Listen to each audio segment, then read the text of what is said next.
Hello. What's up, everybody? How is everybody doing? Hopefully good. Hello.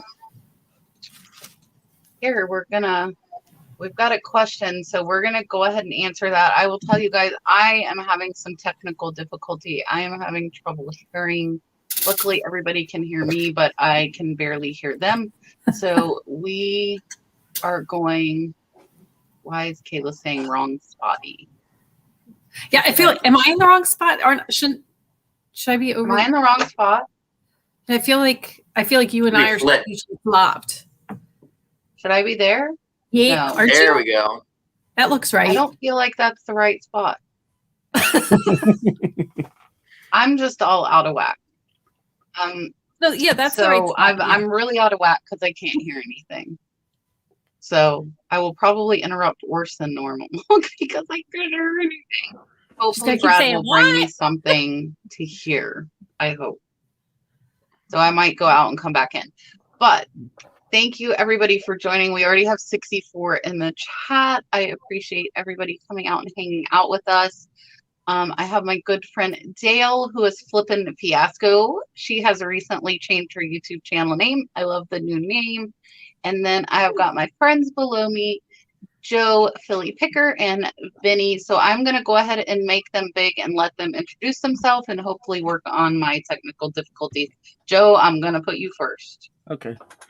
Hey, everybody. My name's Joe. I go by Philly Picker on YouTube and Instagram. I'm a part-time reseller in Philadelphia, Pennsylvania.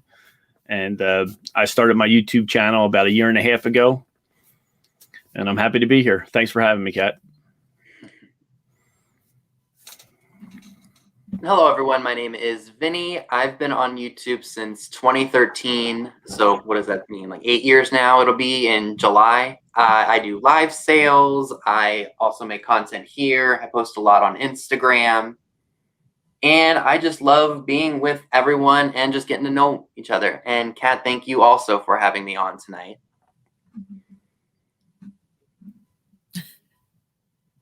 Hey, everybody. Yes, I used to be DLJ from PA. So fun fact, I think that Joe and I are probably only about 1.5 hours from each other. And yeah, I've been reselling and doing YouTube since February of last year. So just like 1 year and 3 months. And Kat has been a fabulous mentor and friend to me during that time. So thanks for having me on the show again. Okay, so now we're testing. Can you guys hear me? We can. Can you hear us? Sure. Yes, Brad bought me old headphones. Okay. Yes. Awesome. I am sometimes really old technology is good technology. Yeah, I told him, I'm like, I prefer something wireless because I don't want to have to deal with like Bluetoothing and syncing, and it's really weird to me because I have headphones in, but that's okay. So how is everybody doing? It's a great night. It is, for sure. It is now that I can hear. Oh, I see Brandy. Hey, Brandy, my reseller treasure. I haven't seen Brandy in here. See, they say I am switched. You guys are jacking me all up. I go here. So I do. Okay. See, I'm all confused. You guys made me question myself. I was thinking of how your thumbnail is. So on the thumbnail, I'm on the other one. But if I have my little logo up, it goes right next to my head over here. Gotcha. But I don't have my logo up right now. Yeah, that is kind of funny. So let's answer Marcy's question real quick. Is anyone having any issues with Mercari?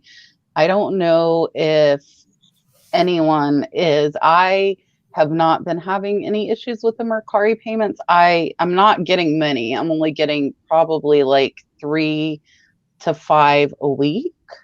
And I have not had any issues. So Marcy, if you could maybe just expand a little bit on like why you're hesitant to use.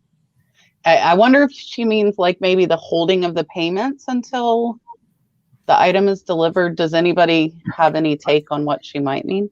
I did hear that they were still sending out messages to sellers saying to ship the item, even though it was already shipped out.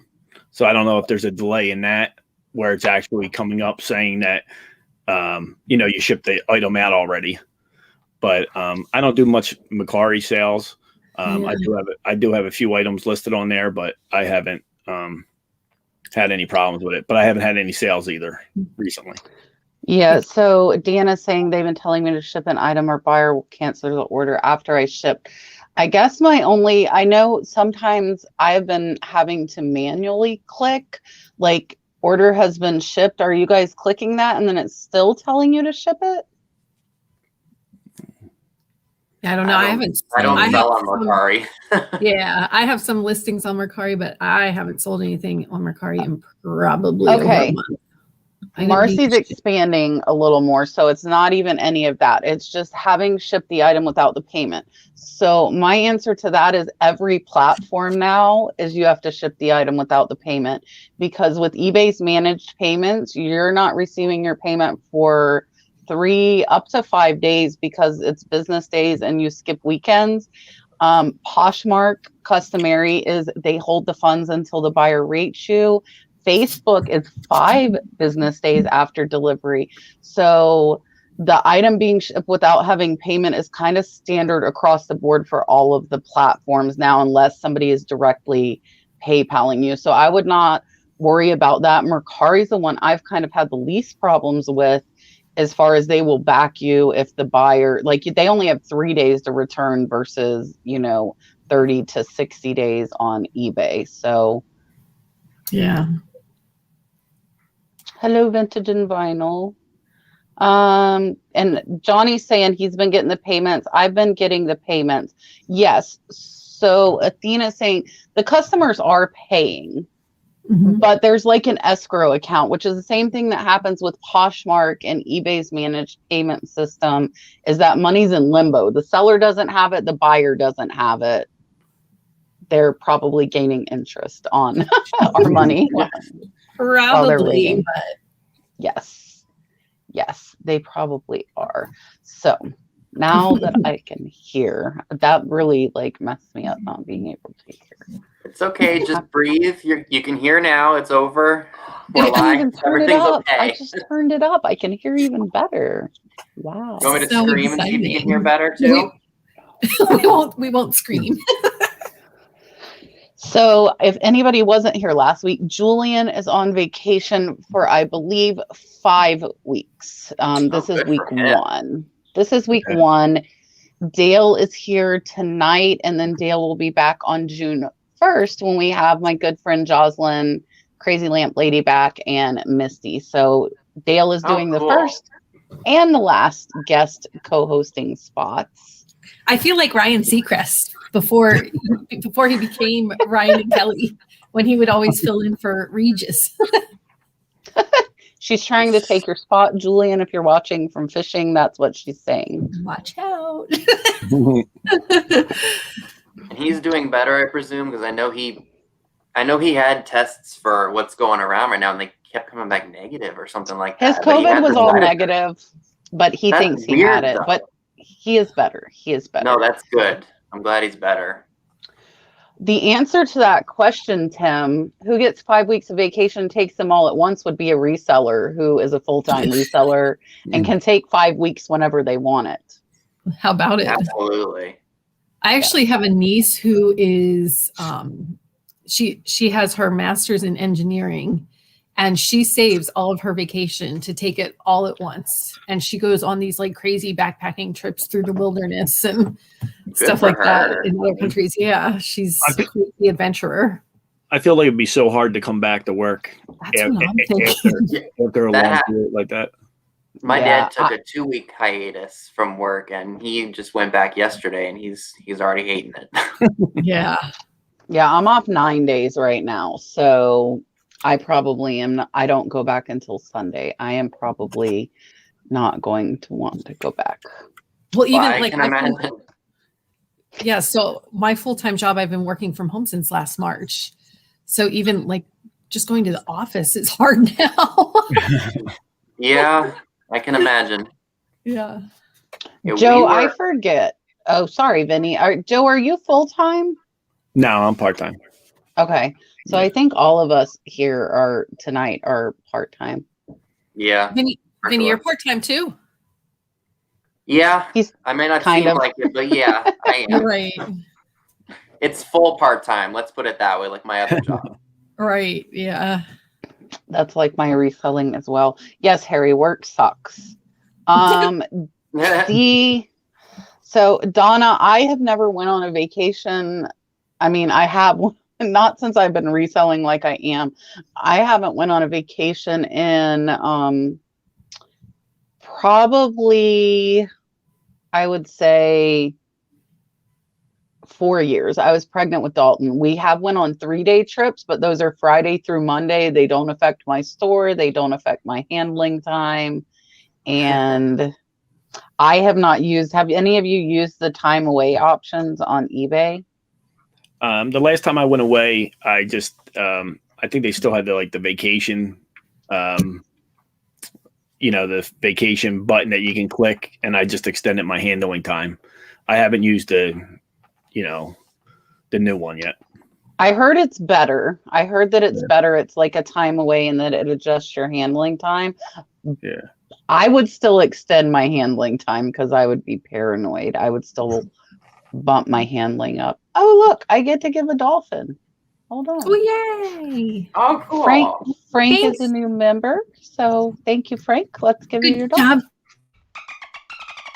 Welcome to the Flippin family. You're in the Yay. cool club now. Vinny and Dale, have you guys used it at all or no? I haven't, because I've been reselling ahead, since sorry. COVID, basically. I don't Go have a ahead. shop, so in the past, because I've gone to the beach for 2 weeks, so if something's sold, I would just message the person immediately and just be like, "Hey, I'm on vacation right now. As soon as I get home, I'll send it out to you." And most people are pretty understanding with that. Do you extend your handling time or what? Like, what do you have your handling time set at? I think 2 or 3 days, probably 3 days maximum. Okay. D, I'm kind of loving it, but I don't feel like I'm getting enough done. You think like you're off of work, like you should be getting more, which really so far the only day I've not worked that I normally do is Sunday. And I did see Laura, so I'm going to pop up. Walter says a painting behind me looks like a famous PBS painter. I don't know. So one of my paintings sold yesterday for over $200. I shipped that out today. I did record me packing it. I did record it because everybody wanted to see. I did not watch videos like I said I was gonna do. I just winged it. So let's cross our fingers. I keep I have little ears and earbuds don't stay in my ears. So that one's not listed yet, and that one with the ship. And then neither of these are signed. Those are both unsigned, but they are both original paintings. So we will see. And then let's see. So I would think maybe it's Bob Ross signs his paintings, right? I would assume. I think he I'll does. just put unknown artists. Yeah. How big was the painting that you sent out, Kat? Uh, One of the bigger ones? the box it was one of the bigger ones. It ended up at 34 by 33, I think. Oh, almost 3 foot by 3 foot. And I basically had to build a box around it. So Did it you was use pool noodles? interesting. No, so I brought the pool noodles. See the cardboard right there? That's actually pool noodles. I brought them in here because I thought I would, but I had foam board that was left over from my desk because they had sandwiched my desk because it was in an IKEA desk. And then I put bubble wrap, I put little bubble wrap, I put big bubble wrap, and I had the corners from my desk, which I also saved, the plastic, protective ones. So I'm going to order more corners, box corners. And then I am also going to order some foam board, I think. And it is not cheap, but if I'm making almost a $200 profit on a painting, I can afford to pay $5 for a foam board to protect it on the Right. Absolutely. Yeah. Terry says, I'm in Houston, Texas, and been selling a little over a year. I only sell on eBay, some local marketplace. And your option, is it a bad thing to not be on more platforms? I'll let the boys go first. I mostly sell on eBay, but recently I've listed a few items on Mercari, and then I started selling on Facebook Marketplace. I was pushed a little bit into it by Art Vandelay. He's in the chat somewhere. Hey, Dan. I talk to him pretty much every day, him and Mike, the January house, and Dan was sending us, screenshot after screenshot of all the items that he was selling on Facebook Marketplace. So I got into that recently. I've done pretty well on there, but my biggest problem is remembering to take down the item that's sold on. It happened to me twice recently where I sold something on Facebook Marketplace and didn't take it down in time, and it sold on eBay.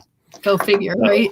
Yeah, so that's the biggest, that's the biggest problem I've been having. But I've sold some older items. I had a 4-pound box of random Legos that I had listed for a year on eBay, and I put it over on the Facebook Marketplace for the same price, $40, free shipping, and it ended up selling in a few hours on Facebook Marketplace. And I had it listed for a year on eBay. So that's awesome. What are you doing, Vinny?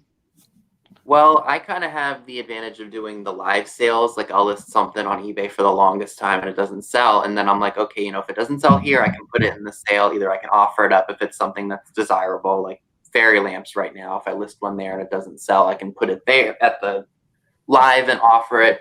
And if it doesn't sell there, I can just redonate it or, say it was a chance, you took it, it didn't sell, no big deal. And Dale, where are you selling nowadays? I know you do Poshmark and eBay, right? I do, yeah. And I have stuff on Mercari. I've dabbled in Facebook Marketplace shipping. But honestly, I go on a roller coaster of it, I'll love it. And I think if you're using List Perfectly or Vendu to cross post, it definitely makes it easier.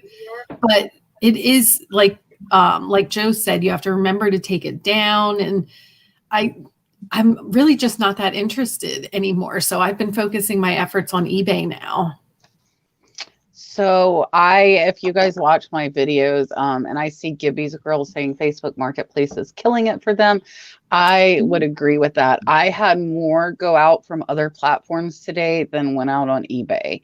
And that was combined between Mercari and mostly Mercari and Facebook. I did have one Poshmark sale. Hey, Tim.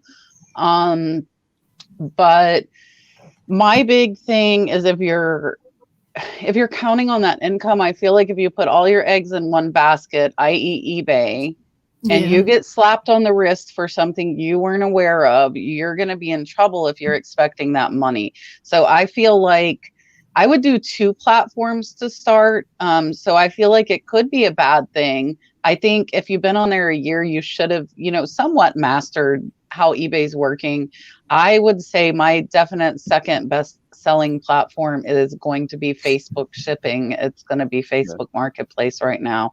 And Facebook Marketplace is only 5%. So Terry, to answer that, I would say that I think I would expand to at least one more platform if I were you. Katie, eBay does ding you. So in my experience, I always pull it off eBay the second it sells somewhere else because I know I will get dinged. Now, I am horrible at pulling it off Mercari, Facebook, and Poshmark. Poshmark being the worst. I've gotten better at Facebook because Facebook also will ding you for too many canceled orders. They will take away your ability to ship. I learned that the hard way because I got a warning saying I had done it too many times. So now, is that if it sells and you cancel a sale, or even if you just end the listing? Only if it sells and you cancel it. So it's waiting to be shipped and say it already sold on eBay, Facebook does ding you. So be very aware that Facebook. So now I'm better at Facebook and eBay. I take them. eBay is immediate. If it sells anywhere else, it's off eBay within 5 minutes if I'm awake. Because I know I will get dinged. And what I've been doing for Facebook is every day when I ship, I sit down and just search my marketplace listing and pull down like right before I ship out. But if you put it in the list perfectly, you could just end it on all the platforms. I just have not taken the initiative to do that yet. Laura, I do days. I work Sunday, Wednesday, Thursday, 12-hour shifts. Unfortunately, I live over an hour from the hospital. So I leave at about 5:45 in the morning and I get home between 8:30 and 9 at night. So my days are super long. Those 3 days that I do work are very, very long. And let's see. Hello, Dagny. Hey, Dagny. Hey there. Sorry, And I had to plug in. We heard you fiddling. But we couldn't see I know, you I'm sorry. I should have muted too. That's okay. Ashley is watching over on Facebook. So if you guys don't know, we stream to YouTube, Facebook, and Twitch. I might stop streaming to Twitch because like 2 people watch it every week. But we get quite a viewing over on Facebook. So Ashley is over on Facebook and says, I started collecting items for resale, but I'm not sure how to do eBay. Thought about having a booth in an antique store, but found out would also have to work in the store. What is your opinion and how would I get started for online selling? Well, so I'm curious, what was your intention when you were collecting items for resale? So I would say just start. It was for the booth. Yeah. I mean, that really is the truth. You do just have to like dive in, take some photos, you find out quickly what looks good and what doesn't. And I mean, I won't say eBay's intuitive because it's not necessarily like that. It's a little bit harder. Yeah. But until you do it, I mean, it does basically like walk you through it. It just might walk you down the wrong path. So, but again, until you like do it, I think that most of us learn by doing. Yeah, it's kind of like I started is just kind of jumped into it and then started watching videos and then, starting to meet people on here and anybody that I've ever reached out to, always helped me with anything that I had. So, just start. I think that's the best thing for it. I think in a way I have a bit of an advantage because my dad's been selling on eBay since day one, like when it first came out in the 90s. So I've gotten a whole bunch of tips on how to pack stuff, what shipping you should use, like medium mail for books, or if it's under like 13 ounces first class and all that. So I have a little bit of a mentor at home. So that helps. Yeah, that I would say use Sell Similar. I forget to say that a lot because building a listing from scratch is very cumbersome. It's very hard. It's going to be overwhelming. And so Sell Similar if you can find the exact item, but look through those specifics and make sure that they match, but just start doing it. And the more you do it, the more comfortable you're going to be. I like eBay because I feel eBay has the biggest audience, especially for the type of items I sell. And I think I get the most bang for my buck, so to speak, there. So I would start by list 1 or 2 things a day, but you Sell Similar and then look at the photographs of the ones that have sold to kind of get an idea. We were talking about that on my members live last night. Photographing doesn't come naturally to everybody. I have the advantage of having been a professional photographer for 8 years before I was a nurse. So I have that advantage and I forget sometimes, so it took me, that's a new years. Fun fact. I don't know that I ever knew that. Yeah. I did professional photography for 8 years before nursing school. Wow. Streaming Sisters, do you think if you buy $100 in an estate sale with breakable stuff, they should help you wrap and bag your items? Went to one this weekend and they didn't lift a finger to help me bag my things.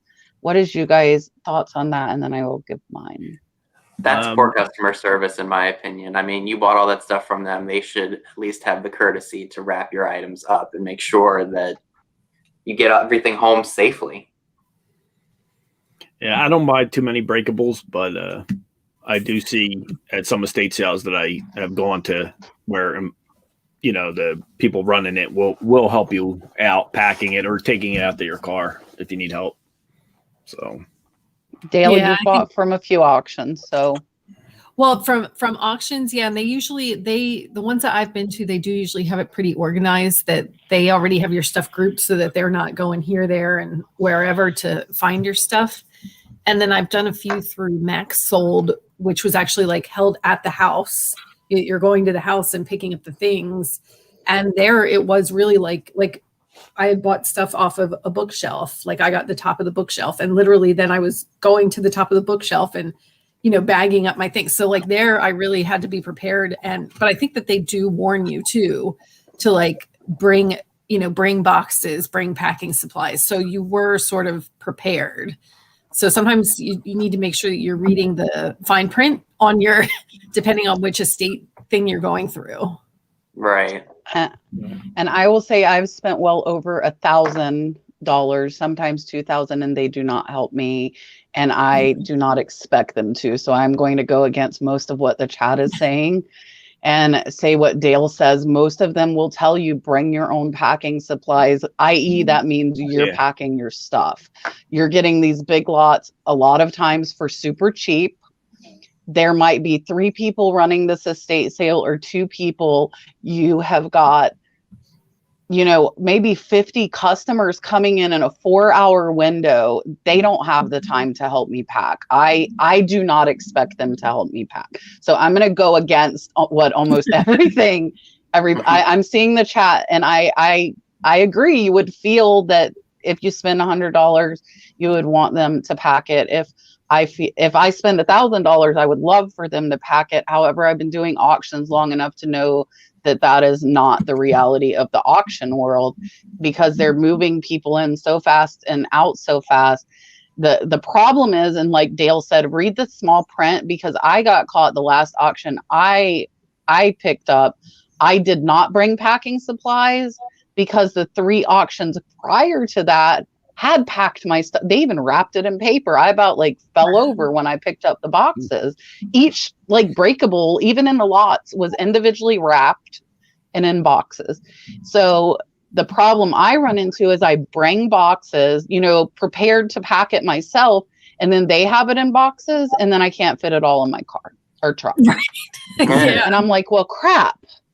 So this time I didn't bring it, and I should have brought. So now I know, though, that auction company does not provide boxes or packing materials. So if I purchase from them again, I am going to know. And I did see the 2 super chats, guys. I am about 15 minutes behind in the chat. I am sorry. We're up to 200 people in here right now. I'm trying my best to keep up, I promise. Linda is watching from Facebook as well. I'm new to reselling, and I seem to get quite a few buyers that don't pay once they bid. Do you experience this often, and any tips on how to avoid this? I've experienced it. I don't think there is any tips to avoid it. I think it's pretty much an eBay issue. Well, it helps when you're doing your listing, I can't remember where it's under, but it says buyer must pay immediately, and you can click that, and but sometimes it doesn't work. And then there's also that time where you're like, it's been 2 days after they claim this, why haven't they paid? Oh, eBay wants me to send them an invoice.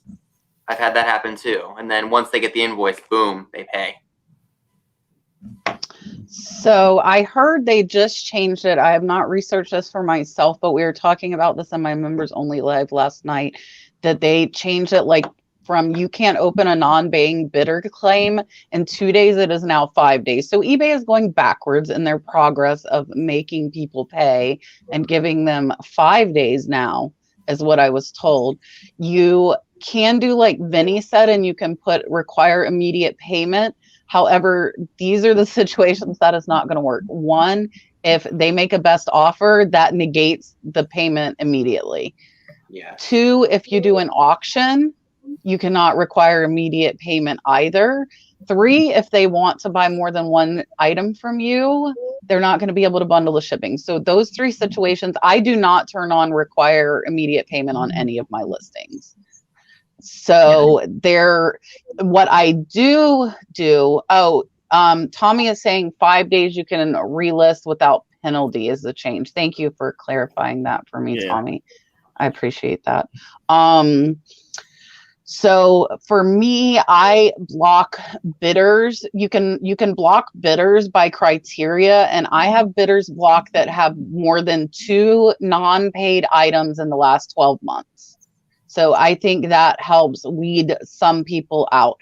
And I will tell you, I've had people message me, "Hey, I can't bid on your item. Why?" And I'm like, well, it's probably because you haven't paid for 2 things. But I will also tell you, I made the exception when they took the time to email or message me and said they really wanted it and would pay immediately. I add them to my exemption list, and they have all paid. But they're going to have to go through that extra step. Right. That's a nice compromise, I think. Absolutely. Yeah. Do you guys have any other suggestions as far like that? I think that's one of the worst like downfalls of eBay is the payment situation. Yeah. Yeah, no, I mean, at least eBay does like have the pre-populated, send reminders and they do try to help you with sending reminders and things. But other than that, I just don't think you can avoid it. eBay will bug the crap out of them. And it's really funny because people that do it on purpose and then say, I found it cheaper, and I'm being stubborn, which I am very prone to do. I will tell you guys. And I'm like, I'm not canceling it. You bought it. Like, you're going to get a non-paying bidder strike. You absolutely knew. You sent me an offer. I accepted it in 2 seconds. Yeah. And now you're not wanting to pay. So guess what, buddy? eBay's going to keep sending you and they message me, stop sending me reminders. I told you I don't want it. Sorry, until it goes to non-paying bidder and you get a strike, I'm not going to cancel it. And I am you know what? I'm not going to say the word like that because I think buyers need to learn that you don't send an offer, the seller accepts it, and then you don't follow through. I think there needs to be some repercussion for that, or we're just training people they can go buy whatever they want and not pay. Yeah. So I agree. What word did you have in mind? Which? Which starts with an A and ends with a hole. I use that to describe myself quite frequently, honestly. Dee, really 2 glass shipments from Goodwill auctions came broken beyond repair. One refunded $5 on 45 and the other $0. I will tell you that the ones, because I have bought quite a few breakable items off of Shop Goodwill, and the few that were, it's individual by the Shop Goodwill, and mine have all fairly refunded me. They didn't, like, it sounds like these didn't fairly refund you, and I hate to say it, but probably your only other option is going to be a credit card chargeback. Like, if none of that was usable, I would probably resort to that. I hate to say it, but a $0 refund and a $5 on 45 if nothing is usable. If it is usable, like I've had ones even like refund the whole thing and one item was broken, so it's individual by Shop Goodwill, but it's not like eBay where you can go above. If anybody in the chat knows, maybe there is, a step up, like call a Shop Goodwill manager, but each location is its own entity. So I've been lucky, and when they broke stuff, they have compensated me fairly. I never bought off of. Have you guys? Shop Goodwill. I don't either. I just buy from the stores, or that's pretty much it. I haven't bought breakables. Yeah, I like to just go to the store and look at them, and And I do not like to go to the store because there are too many people, and I don't like people very much. I like people from afar, like this. So, this is perfect. So that was an issue even before everything that's going on right now. Yes, I mean, like, I don't know if Kat feels the same way, but I say like we were made for quarantine. Yes, it's like yes. So it's like nothing changed for me. Absolutely nothing. D, if you're asking about the video on packing my giant painting, that will probably be Friday's video. Wednesdays are typically my Monday what sold, because I always have a lot go out over the weekend. So tomorrow will be a what sold, and Friday will probably be a what sold mixed with watch me do this impossible feat that I made it happen. Miss Candace, thank you so much. I appreciate the super chat and the support. Here is your dolphin. Super chat. And then I see a question about, like, now I just totally skipped. I totally skipped. Ah! And then it's all gone. So if I miss your question, put it again, because when it skips, it like erases a lot of stuff. Somebody was asking about the wrenches. So the wrenches in my chat, I would say most of them have channels. They are moderators. They are people I trust to control the chat. Luckily, we do not get very many issues in my chat, so I appreciate that from all of you guys. But most of those people do have channels. So, and I know Jennifer Hayes is in here dropping links to. Thank you, Jennifer. Now I see an Instagram link. Thank you, Jennifer. Yeah, she did. She is Jennifer like is on it. Moderator to beat all moderators. I challenge you to find a better moderator. Donna, are you heading over to my hospital next Wednesday to neuro? My hospital is a very, very well known in a lot of specialties. We get people from all over the state and out of state at our hospital. It is 3 towers. It is very big, and it is the University of Florida's hospital stuff. If you mean mine, that is nice. Dan has a good point too, because I think shipping is one of the things that overwhelms people. So Dan's saying if you start with the lighter items that can be shipped first class, that might make starting selling a little less intimidating, because stuff's under a pound, and if you mess up by a few ounces, it might be $1 mistake compared to a $10 mistake on those 1, 2, 3 pound items. And somebody asked, I do have a Facebook shipping tutorial video. Do you have a fly too? I have a fly. I do, yeah. Just like okay, well, we both have. I have one flying too. And I have a eBay shipping video that I think is very helpful for beginners, and I do have a Facebook Marketplace shipping video. 12-hour shifts turn into 14 to 16-hour shifts. My plan is by the end. My plan is by the end of. I'll put up the comment I'm laughing at, so you guys. Yeah, I saw it too. My plan is to go part-time by the end of the year, but I'm honestly contemplating going part-time nursing before then, which is scary, but I don't know if my boss is going to want a few months, to kind of like fill that void. We're in dire need of nurses right now. They are always begging us to work overtime. So for somebody to go from full-time to part-time, but if it's a situation where they think they might lose somebody versus having them 2 days a week instead of 3, they might be more amenable to that.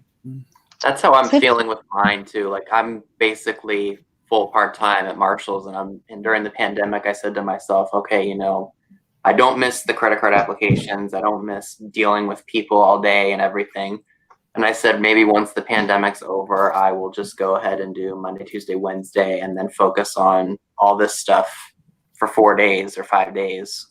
That way something. And daily, you're Monday through Friday, right? Yeah, I'm 8 to 5. I'm 8 to 5 Joe, Monday through Friday. Yeah. Joe, when do you work? I work overnight. I work overnight hours. But how many, like 5 days? 5 days a week, yeah. Okay. That's me. 6 days, depending on how, because they can only work me up to 40 hours, which is what they've been doing. Okay. Tiffany De Palma, I'm going to give you your dolphin, and then we will answer your question. Super chat.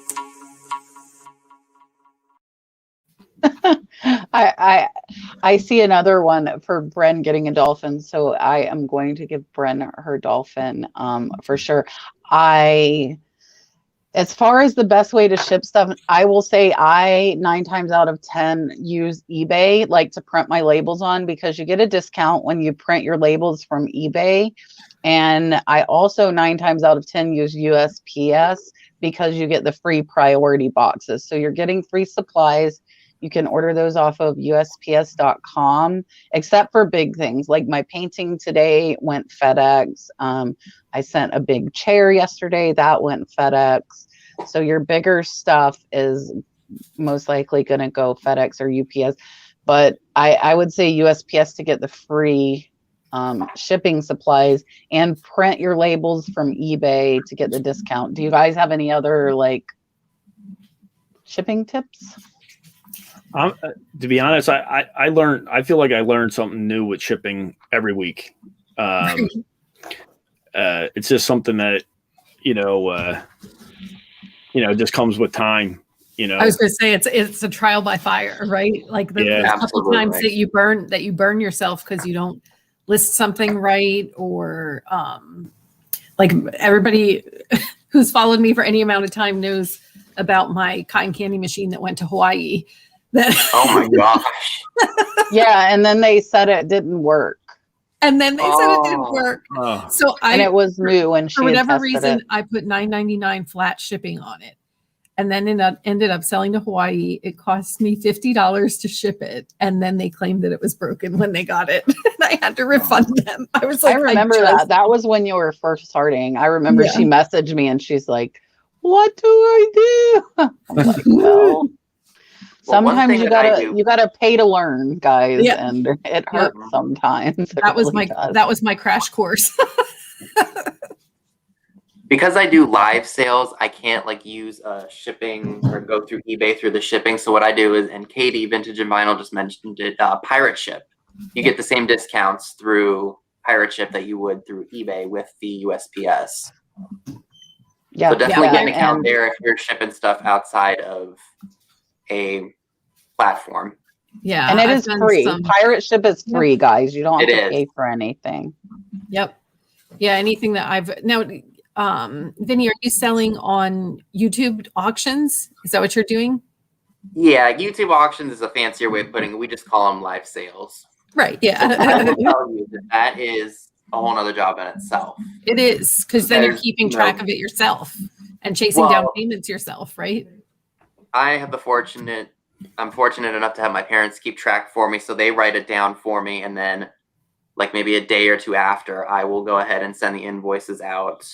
I don't pack it up just because I'm like, okay, if they don't pay me, I have to unwrap it all again and then probably resell it. So I do what I call BS guesstimate, where I put it on the scale, add a few ounces to it, and then put it through Pirate Ship with the person's information. If I'm wrong, and they pay less than what I charge for, I don't really care, because you're moving inventory. Exactly. So Tiffany says Bren wants a dolphin. Tiffany we did a private mentorship for a month, and her and Bren is 9, started reselling as a homeschooling lesson, and they are doing great. They have hit a couple of milestones. I love that. So, that's awesome. Yeah, I'm hoping Dalton knows that we get stuff to ship to people. He says the people, okay, bring it to the people. Everybody is the people. Everybody. And he started in the thrift stores. He's like, he'll pick, look, I have my phone case just because it's sitting here. And he picks it up and he's like, it's cute. And he looks at I must say that stuff is cute all the time when I'm out. And he's like, oh, it's cute. And he's just picking stuff up off the shelf, even breakables. And I trust him with the breakables. He's been around them since he was born. And he picks them up gently as a 2-year-old, and he sits them down more gently than some adults I see. I see that Taco Stacks is in the chat. Thank you so much for coming in. Yeah, another PA guy. What's up? We appreciate that. Padded flat rate envelopes are a lifesaver for shipping. I agree. And with saying that he hopes the post office never gets rid of them, one of my biggest pet peeves, do not use USPS shipping supplies for your bubble wrap, people. Don't use them to ship with. Yeah. And then they're going to take them away. So if you are one of those people, do not be those people. And I don't think I gave Bren her dolphin. Bren, I'm not forgetting. Here's your dolphin. Super chat. So yeah, please do not abuse the free supplies. Bren, congrats on all of your milestones. I hope you keep reselling, and then you can make tons of money. I'm trying to catch up, guys. I'm trying to catch up. Here's a question for Joe. Have you found any vintage WWE figures there's a couple of different shows on how wrestling has progressed over the years, the old school figures. I purchased a couple figures at the flea market last week. One of them, it was a tag team. I forget who it was. The Nasty Boys. It was a tag team. I had one of the figures, and I was looking for the other one, and I found that one, and I think they sold for $60. Nice. Both of them. So That's pretty good. yeah. I wish I could find more toys. I try and look at them, and I just don't have the knowledge, so I could be overlooking stuff. So if you're seeing a lot of toys and stuff in your area, definitely try and watch some channels that do toys. I know Joe does some. Also, Jimmy, Old School Flips, does a lot of toys. Yeah. I've learned a lot from him. I'm seeing a lot of people saying the same thing I am. That these estate sales typically are not going to pack. Yeah, and Dagny makes a good point here. She if they pack it for you, then you're not going to necessarily know that everything is there. Now my boxes I trusted. It was a Max Sold. It was a Max Sold, which Dale actually taught me about Max Sold. I did not know about that site. I taught you something. And they had. We can all teach each other, though. We can all teach each other, whether we're new or not. But they had it so amazing as far as their packing. I'm trying to catch up. Oh my gosh, I'm so behind. I'm trying, guys. I'm trying. I see somebody asked me, can I pull it up? You can't pull it up, but I can. I saw it, and I'm going to pull it up while I'm hunting the next question. Okay. Yeah, so she asked how I acquire the Thread Up rescue boxes, and there is there's no good science behind catching them. I tend to check between 11 and 2, Tuesday through Thursday seem to be the popular times that they post them. And I also have a few friends who, if they happen to see that, the boxes that I like the purse boxes or designer box, we'll message each other through Instagram or, some I have their cell phone numbers too. So we'll be texting each other. So we alert each other oh my God, the Coach boxes are up. And, but the jewelry ones, I know Kristen D, she said I'm so sorry. I got a jewelry box, but by the time I went to text you, they were already gone. So I'm that's okay. It's like an airline. Take care of yourself first. Put your mask on first. So it's okay. They go so fast. So it's luck or a network of friends. That's my answer. Vinny, what did you say that they are saying they vote for that? Oh, they were probably talking about me cutting back my hours at Marshall's. Okay. And doing the reselling a lot more. I saw somebody ask about the tax year. Did we file our own somebody taxes? asked if we filed our own taxes. So you guys go ahead and answer. I went to Jackson Hewitt and did it because I don't even want to go back. I was so stressed out because I didn't know what to do. And TurboTax, which is what I used last year before all this, they weren't really helpful over the phone. I'm a visual learner, so I have to see what someone's doing in order to repeat it. But I just couldn't get anywhere, and I was like, nope, I'm just going to take this to Jackson Hewitt, which was in our local Walmart, and got it over with. Smart. I use an accountant that does it, and it's the best money that I spend. I do the same thing. I pay $175 a month because eBay doesn't collect sales tax for Florida, and we have to report sales tax by the county. So he actually should probably be charging me more, and he has mentioned it, but he has not so far. He has been doing it for me for a little over 2 years. And my accounting is very, very complicated because I have eBay, Poshmark, Facebook, Mercari. I have YouTube income. I have a lot going on. And also And then I pay that $175 a month doesn't pay for my end of year taxes. I pay an additional, I think I paid him $250 to file my end of year taxes. But I will tell you, I had 140,000 in online sales last year and I got a refund. Wow. So that's awesome. I will continue paying my accountant. I was going to say, you send Yeah, referrals his way. absolutely. That can be your extra payment to him if he's Yes. doing that nice a job. Yeah, I also have a child, so I'm lucky I have a dependent, which is a nice Right. little write-off Yeah. there. Did you say your two other kids a while back are not interested in this? Like your older son and your older daughter are like, "What? You do this? This is boring to me."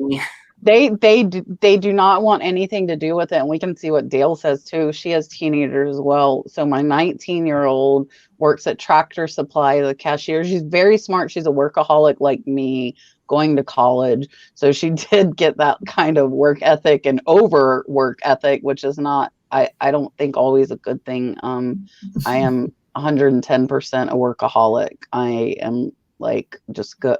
I've been like that since I was 15. I had 2 jobs when I was 15. I have been like this my whole life. So this is not something that is new. So my daughter did get the whole like workaholic. She's in college for nursing, and no, she wants absolutely nothing to do with it. And the thing, like, she knows, she's like, she knows how to do it. And my 22-year-old is out on work comp, and I'm like, dude, you could make money while you're not at work. You're sitting at home playing with your RC car, man.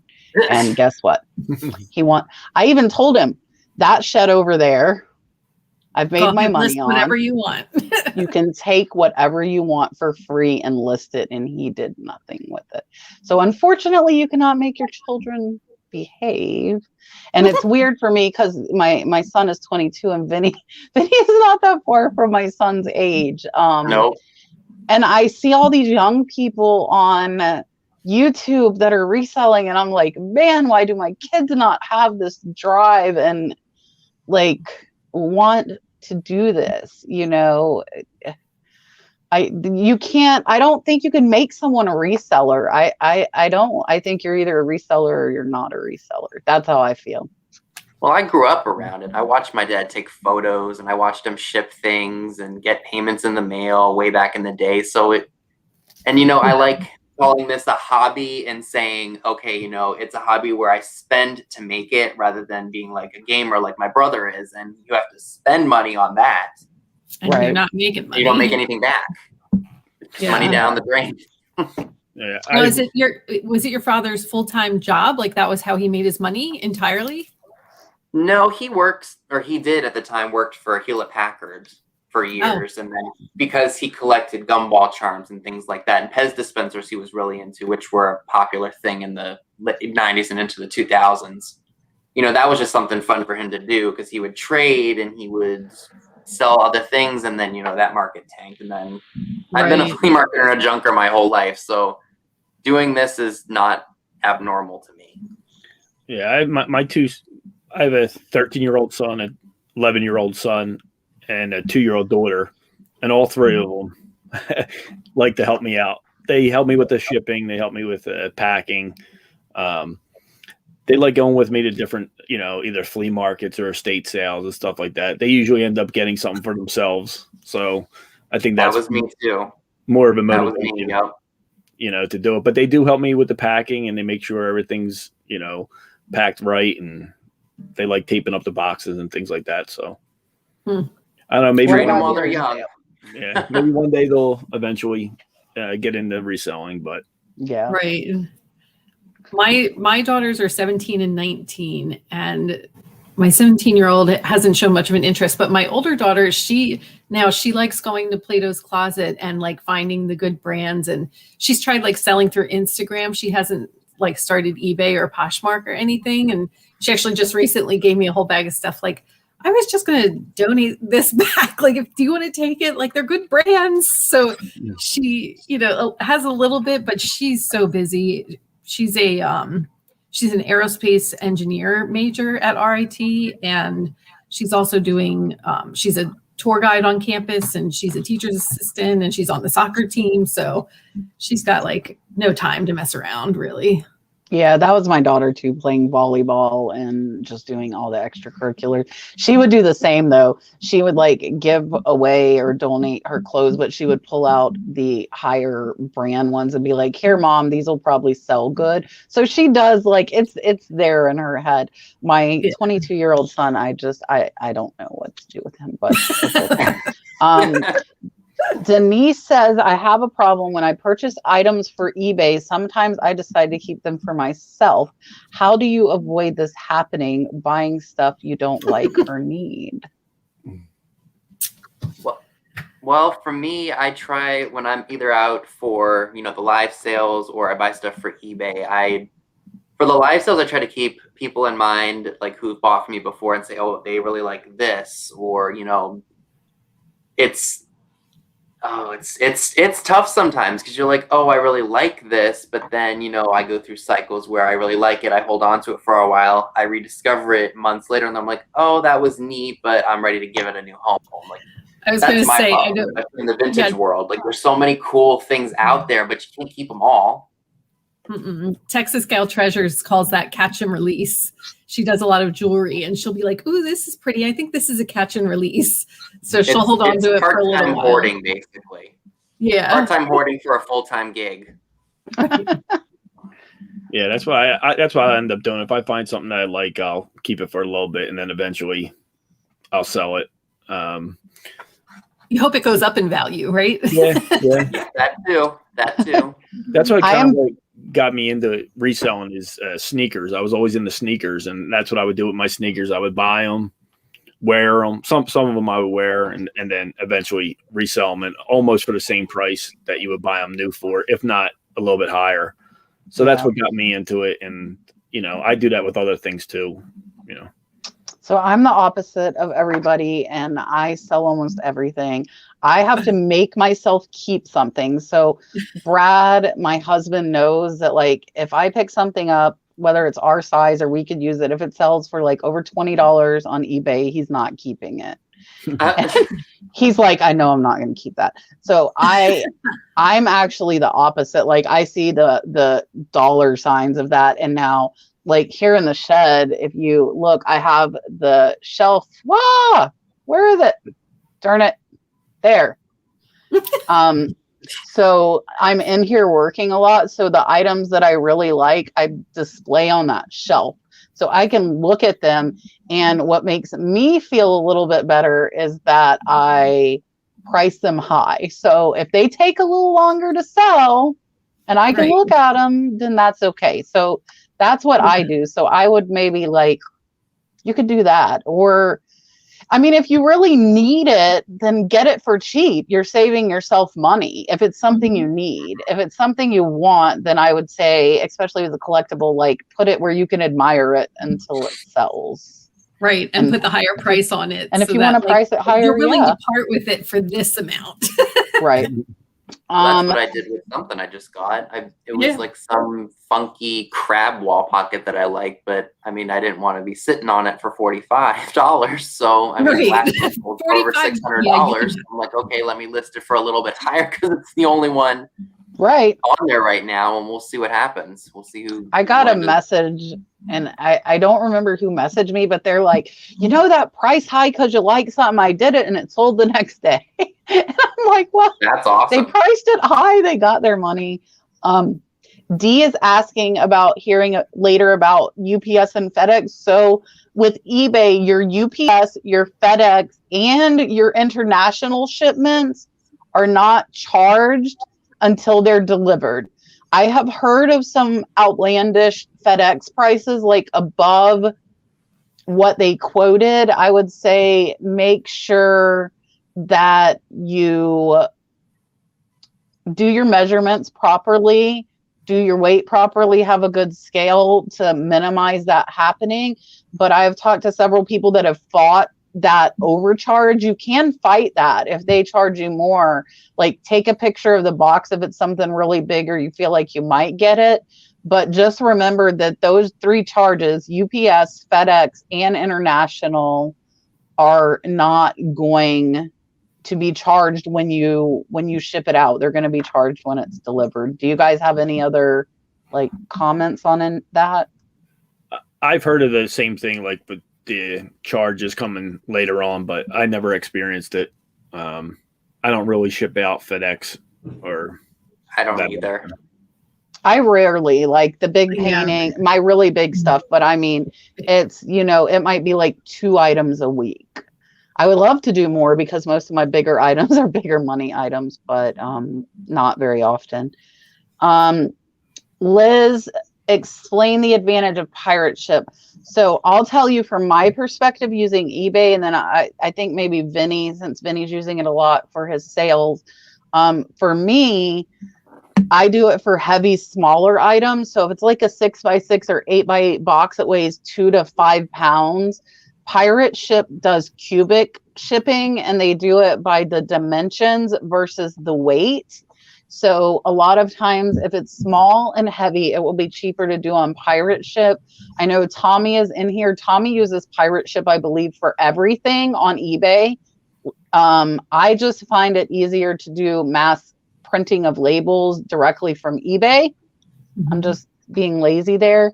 And so that for me, Vinny, I would, you can go ahead. He said it earlier though. I think the discounts, off of just like buying a label, right? What other advantages do you see? Yeah, you do get discounts through Pirate Ship. My only problem is when I first started with the live sales, I would do the same thing you're doing, Kat. I would print right from eBay, like from one label, I would just change the info in it and then go from there. But then I think there's a limit per label, I guess, with eBay. So after you would just change it to get eBay's discount. I would change the information. I have done that. I'm not going to knock you, so you don't see that coming. I was going to say I ship stuff to family. I'm like, print another label. Let me ship this to my sister-in-law with the eBay's discount. Funny is for this item, I remember she had emailed me because I had made so many different labels with different information on it, and the seller messaged me. She's like, you have a bunch of stuff coming to me. Is something wrong here? And I'm like, no, I was just getting some other stuff out to other people. So I don't do that anymore, thank God. Yeah, no, but I mean, since you can get the same rates through Pirate Ship, the one thing that I have noticed that Vinny, maybe you'll have noticed too, is like for repeat buyers, their information is saved. So yes, it's kind of that nice. is such a relief. It is that's such really a relief. nice. Yeah. I love it.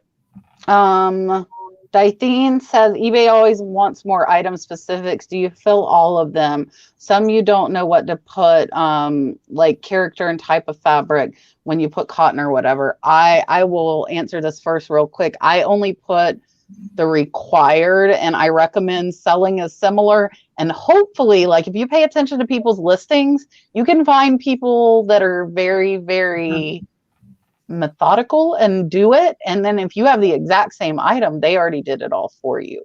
So I only fill out the required, and beyond that, I probably am not going to fill stuff out. I see Dom, Primetime Treasure, is in the chat. Dom, thank you so much for coming in. I appreciate it. I appreciate all of you guys. We have 270 in chat.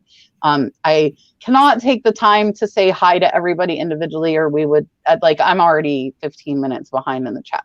So if I say hi, I would be like an hour and we would never get finished. So what do you guys do as far as your specifics on eBay? I fill in the required. I don't go crazy trying to fill in every specific that they ask for, but I do. I'll search when I'm listing. I'll search like the similar item and find the one that has the most filled in already, and then just sell similar to that. So a lot of times they're already filled in, but I don't go crazy. Yeah. I was just looking to see, and I do have 214 ad recommended item specifics. So I think I have like 1,200. Yeah. So yeah, I try to I do try to enter as much as I can, but like when I'm doing jewelry, I don't want to accidentally say that I'm selling gold or silver, like when it's gold tone or silver tone. So I'm very, I am very careful, and I'll just let it blank if I'm like, I I can't say, almost instead of saying I'm not sure and filling in that blank, I'd rather just leave it blank. I think it really all depends on what it is. Like what you just said with the jewelry thing. Like if it's just something that's fashion, I don't jewelry. know. Right. Like get specific if it really needs to be specific. But if it's just something that's like flat out, like, an action figure that's by WWE or Playmates or whatever, you don't need to go any further than that. Teresa wants to know, do any of us do liquidation and conduct them with sourcing for your business, and how do you like it if you do? I'm not that fancy. Yeah, I don't do liquidation. So I'm trying to kind of understand, and Teresa, if you're still in the chat, let me know. So I'm wondering if you mean like, do we buy liquidation, or do you mean like we liquidate stuff ourselves? Because one of my goals this year that I have gotten nowhere near attaining, by the way, was to, buy lots with the intention of I would keep a few items out of that lot for myself, and then I would sell wholesale lots to other resellers. But I have not made a lot of progress, unfortunately, in that, because in order to do that, I have to buy a bunch of stuff, and I don't want to buy a ton of stuff when I already have my big death pile. So I would like to have it where I can liquidate my own. If I buy a lot of 50 and 2 are like outstanding, but the other 48 might sell for $10, $15, $20 each, I could offer that to someone, as a liquidation lot. And as far as buying liquidation, I started buying liquidation, and I have not bought liquidation in a very long time. She just said like through Wholesale Ninja. Like I have enough inventory as it is that I would quit. If I was full time, I could see that being like a legitimate route to getting a lot of merchandise that you could list, but I'm not in that dire need of inventory, I think. So I don't have. I have enough sources to get stuff. I don't need another one. Yeah, Kat's just going to have a colony of sheds. Joe, what were you going to say? I was just saying I don't have the space to buy like liquidation pallets or things like that. So right. I did liquidation for probably close to a year, and one your QVC thing pallets. Yeah, I did QVC pallets. I did Walmart.com returns. I did Target returns. I wanted to do Amazon, but Amazon wasn't in my area because it's more of a West Coast thing. I'm East Coast. So getting Amazon pallets was not like affordable. Yeah. But for me, one thing is I like to pick what I like more, and I can kind of handpick. A lot of these pallets, especially your cheaper pallets, are not going to be manifested. You cannot pick what you're getting. So especially, and some store overstock is okay. And I see Tommy saying everybody in the world can buy that as well, which is a point, you know. So you've got all these resellers getting all this of the exact same thing, and then it's a race to the bottom as far as price. But I made a dumb mistake, and I will call myself out. Do you guys see my loft back there? I haven't sold one filter. I should not have bought those 6 pallets I filled the shed with. Oh, that was an $800 mistake. It was a big mistake, and that's the first time I'm saying that. But I have cases of Porsche filters, and wait, so I have they're not listed, sold one. But they're not selling. So I guess maybe the free people can send Porsche filters to the other countries of the world. I might end up saying, you know, or maybe try and list them locally for like $100 for a pallet, and let them be somebody else's space taker for a while. But, and my vents, I am in the profit on the vents by selling 2, but I have 300 vents sitting back there, and I have not sold them since then. And then the journals, I am probably net even, and I still have over 150 journals back there. So I think I should stay away from pallets. Like I said, I was going to, and stop doing that. Could they be, and you just have them on eBay? Yeah. Well, eBay, Mercari, Facebook, Poshmark. Yeah. Everywhere. Could you list those things on Amazon? I don't know. That's a good question because I have my little individual Amazon account, so I need to look. I just saw do any of you do your own taxes? I'm trying to catch up, guys. It's difficult, especially on here. Yeah. Thanks, Indy Glockman. And you already answered that one. I did. Trying, Yep. guys. What is pick click? That's a photo. You don't hear me using it because I don't know what it is. I don't know what it is either. You like Photo Room, right, Kat? No, I use Bazaar. Oh, okay. I don't use any. I was going to say I I just try use my to phone take camera, that's it, and then upload it. I'm not I try fancy to take like photos that don't need editing because I stare at a screen for long enough as So it is pick click like Bazaar and Photo Room? Yeah, I'm pretty sure. Courtney, hello, Bolo Buddies is in the house. That's another great channel to learn. Courtney. She has a lot of great videos that are like specific, like you can go find out like whatever type of item that you are trying to find or learn about.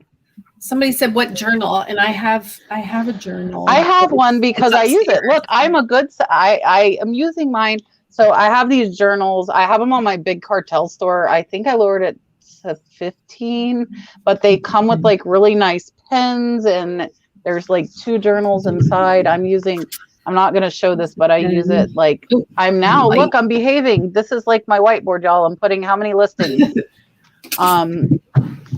Because my sales are down, so I'm trying to hold myself a little more accountable.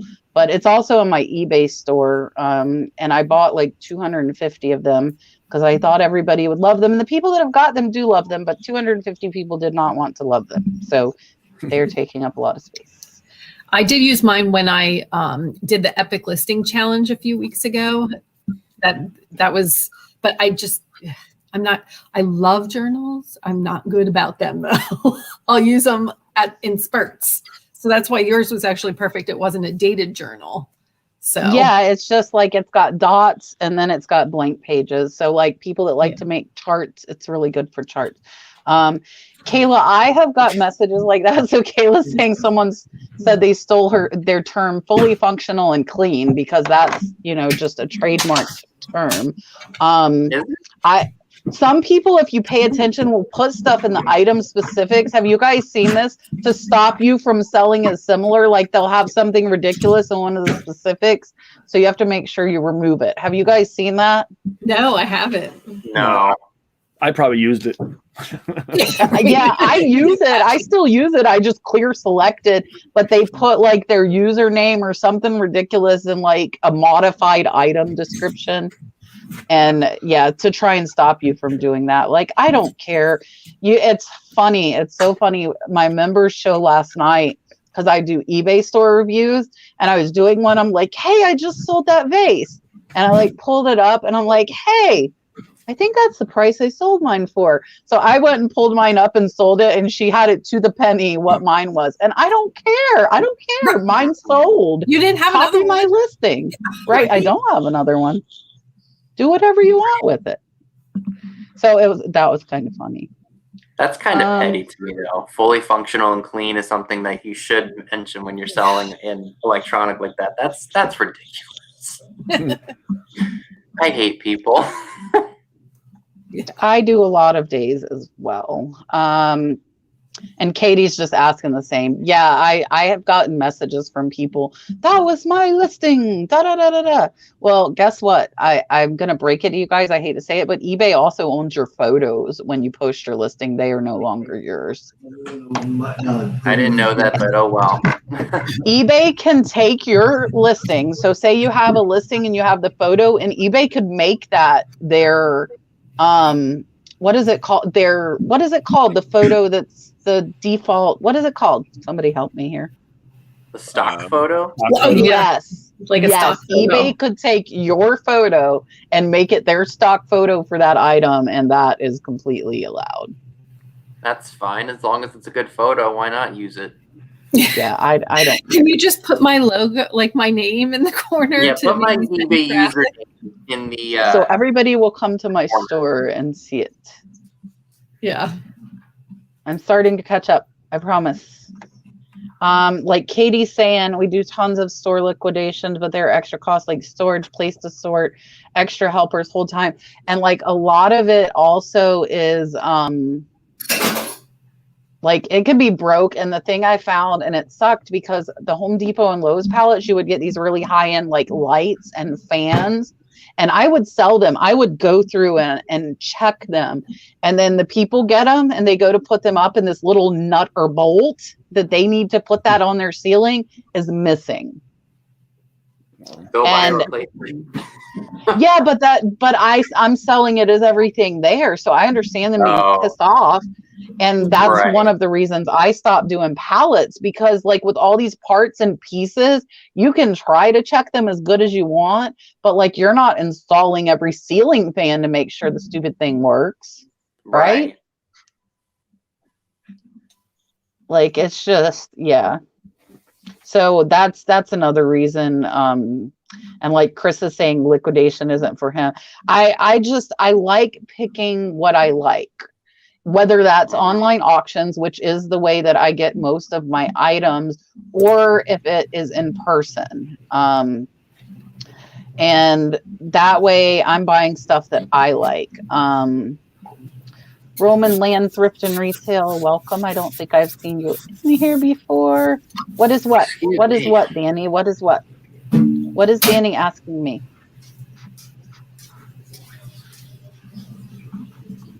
I am going to, let me see if I can find this. I don't, whoa. What just happened? I don't know what just happened. My computer is like spazzing out right now. I was going to say, I feel like you need an IT department with you tonight. I do. I see a new member. Where is it? I see it up top, but I don't see it. We do have 300 and it's Philly Flipper. It's Paul. Paul, I'm going to give you a dolphin. Welcome to my membership. I appreciate it. I am going to find the dolphin on my phone. I'm running from my phone. Welcome to the Flipping family. Thank you, Paul. I love that. And she's very rarely in here, but Emily Conway is who did those for me. Oh, okay. Emily, that is Emily's voice. Emily is the dolphin. Emily is the dolphin. Not the dolphin sound. Right, yeah. I would be impressed if she did that's a good idea. Yeah, the dolphin sound. Listen, Tommy, buddy. We all make mistakes, guys. If somebody says they're not making a mistake in reselling, they're either hiding it or they're lying. Liars. I never make them. Liar. I'm just Vinny. I make tons of them. Trust me. Yeah. Weekly. I was gonna say you didn't make any like in the last hour because you've been on this chat. Oh, I'm sure I have. I just because you haven't been doing anything. Yeah. I have a garage full of Right, and we're going to like Dom is saying, you have to take risks sometimes. Like those Porsche filters could have been super popular. You still might sell them. I still might give them to the free people. They are taking up my whole loft. It's a write-off. And I was a dum-dum. I could throw my empty boxes up there. Are there any like NASCAR like speedways around you where you are? I wonder if they could use them. So what I was thinking on like kind of on that same thought is I was thinking I could have my mom call Porsche repair places like all over the country and offer to sell them. There you go. Absolutely. Like that's a great I think I might try that. I love that. But there's in-cabin filters and there's air filters. I don't know. Maybe I'll go donate them to the Porsche dealership. That would be funny. The Porsche dealership doesn't need donations. They can buy them from you. Well, but if they won't buy them. Oh yeah. Can I have a receipt for that, please? Right. Zoe is over on Facebook and wants to know, do we share our listings on Twitter? I do I don't sometimes. use Twitter. Like when eBay says, like, you know, share your listing to get more whatever, then I'll share it to Twitter just to make the eBay gods happy. And then in Poshmark too, I think that I do have like the settings automatically. If I list something new, like it automatically does post to Twitter. So I don't think that it's not making me my millions, but I'm awful. I'm pretty bad with promoting listings. I just put the thing up, and then if eBay says, oh, someone's interested, I just send them an offer. I'm the worst with promoting. So I do the same as Dale. When my listings go onto Poshmark, my Twitter and my Facebook, I don't share to Facebook because my friends would hate me. Guys, I list 20 to 40 items a day. Could you imagine somebody's feed if they were my friend? Yeah, They would like I don't post it to Facebook either. So I have my Twitter account linked with Poshmark. So when my mom lists it, it just goes out to Twitter as well, and no extra effort on that. Through struggle comes strength. You're very welcome. And I am going to go ahead because I have you up here for a comment and say thank you for joining the membership. Welcome. Welcome to the Flipping family. Yay. I'm trying to catch up. I'm getting there. I feel like I'm only 9 minutes behind. Okay. So Courtney is saying, because we were talking about stamps and like selling stamps through lots on the show last week. She said a member of her Facebook group brought from Donatella, who is one of the online YouTube auctions, Donatella Bodolino, and one stamp sold for $185. Like, you just never know what will sell. That. And it's like a specific, what was it, the house mouse or something like that? I did catch Courtney. You never know, but check stuff, and it'll be in my what sold video tomorrow. But I sold, you guys know, I was a little out of my mind and bought 1,000 DVDs, right? So one of them just sold for $70 on Mercari. One. Wow. Which is what I was hoping. What one? It was called timanderic.com. timanderic.com. So don't look that up. I don't know what that is, guys. I don't know what timanderic.com is. But that there were sold comps on eBay for $200 for that DVD. Huh. That's interesting. But there was another one listed at 80, so I wanted mine to sell first, and I listed it for 70, and it sold in a day. I should have probably waited. I could have got like $150. Yeah, a few months ago, I bought a huge DVD lot too, and it turned out I wasn't able to sell them on Amazon, and I sold a few of the higher end ones to somebody that was selling them on Amazon. You know, they were sold for $60, $70 on eBay, but they were selling for $150 to $200 on Amazon. So you sold it to people that were ungated so they could get more. That makes sense. Wasn't able to, you know, because I kept selling them as I was listing them. I kept, you know, the guy kept on buying them. So I did ask him. I reached out to him, and he did say that he's a reseller and he sells them on Amazon. You still made a profit though, so that's pretty good. I was okay with it. Do you all remember when Disney DVDs were all the rage? Yeah. Yeah. Now you can't even give those away, which is horrible. You could lot them up. I think if you lot them up, you could get like a few bucks a piece. So if you bought them for like a quarter or something, it might be okay. Dale, show the puppy. Where's the puppy? They want to see the puppy. Did she? I think that she went to bed with my husband, but she's 120-pound cane Corso mix. She's a big girl. I have not used the term junk journal. Maybe I should go edit some of my listings and try and get some of them out. What does that mean, like, though? I don't know. So Dee, or if anybody knows, maybe you could tell them, tell us what does junk journal mean? Yeah, I'm so excited for my purses. So when I was on the auction I was on Flippin Flamingo's channel last Wednesday and did my first live auction. It was awesome. Like, I had so much. It was a great experience, and they were very welcoming. But then I couldn't help myself. I bid on one of her lots. And so I'm getting 5 purses. I remember there's I'm wondering if that was what they're referring to maybe like junk. You know how people do junk drawer lots? Maybe that's what they're talking about. Kind of similar to that. Like, you know, people who do crafting, things like that. That could be. Yeah, maybe. Search junk. Yeah. Cameron says for junk crafting projects. Okay. Okay, so maybe my journals will become junk journal. They can be whatever kind of journals they want if they'll buy them. I don't care. Yeah. I bet you probably have bullet journal. Do you have bullet journal in your? No, I don't think I do. You should, yeah, that's a good keyword. Bullet journal. Hold on, I'm gonna take notes in my journal. Hold on.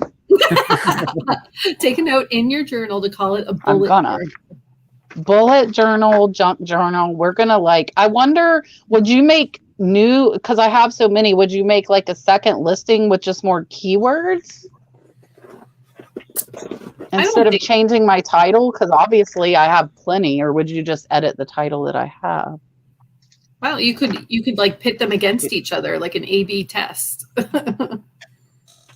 Yeah. See which one sells better. I am going to a scrapbook journal kind of thing, or like travel journal. I know that's another thing that people use it for. Roman, you become a member by clicking the join button below. It's not on iPhone and stuff very often. And with the membership, just real quick, I don't want to take up a bunch of time on the show, but I do eBay store reviews once a month. That's one membership.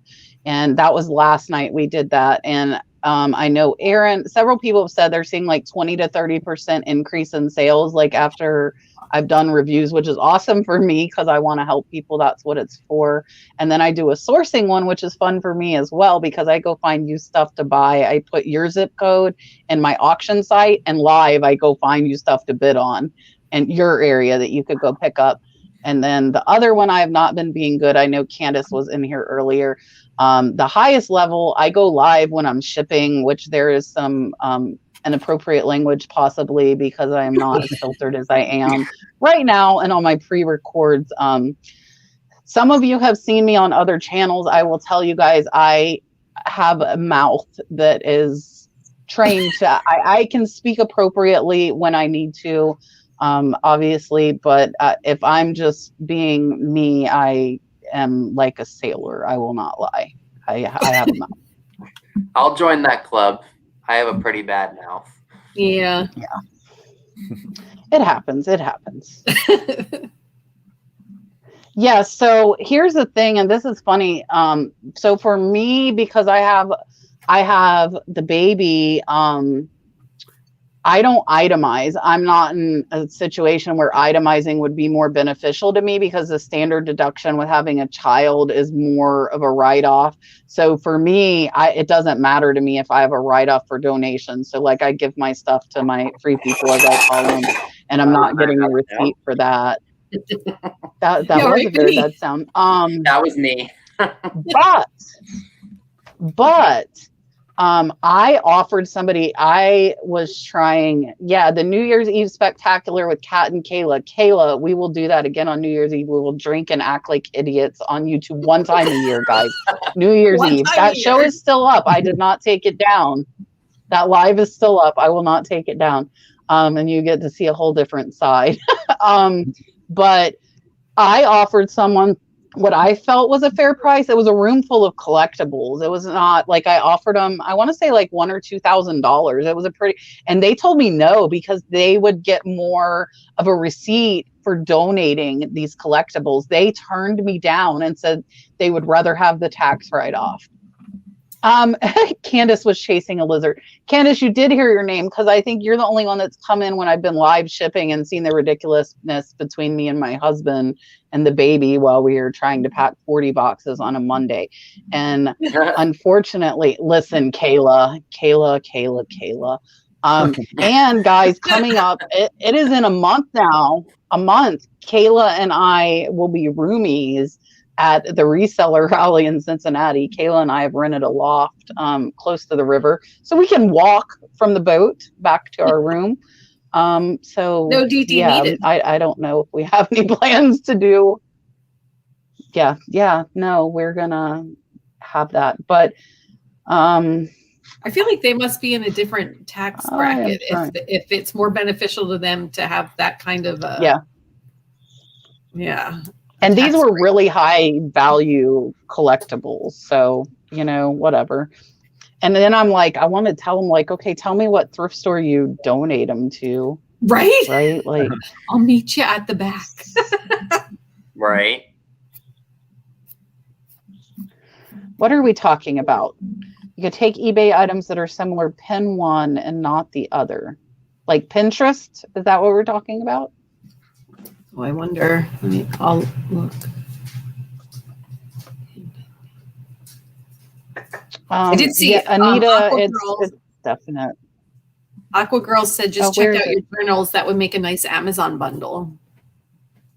Yeah, I guess I could make like my own Amazon listing for it. The journals were originally like HSN, the Home Shopping Network, like a bundle kit. So, hey Joe, thanks for Maggie. stopping in. Dog is back. Yes. Sorry. A junk journal is a journal you put together using junk, like old books, magazines that have pockets and folders and fun little pages. Okay. It's like kind of narrow though, but maybe it could work for that. I'm trying, if I am caught up on the chat as of right this second. So if you have questions that you asked, here, I'll make Dale and the puppy big. If you have questions you asked that I missed, definitely. It's your big show. Hold on.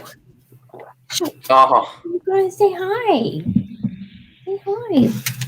Maggie. Here she is. This is Maggie. She's super special. When I say she's a rescue, I mean she's a rescue. She almost went back. She has extreme separation anxiety.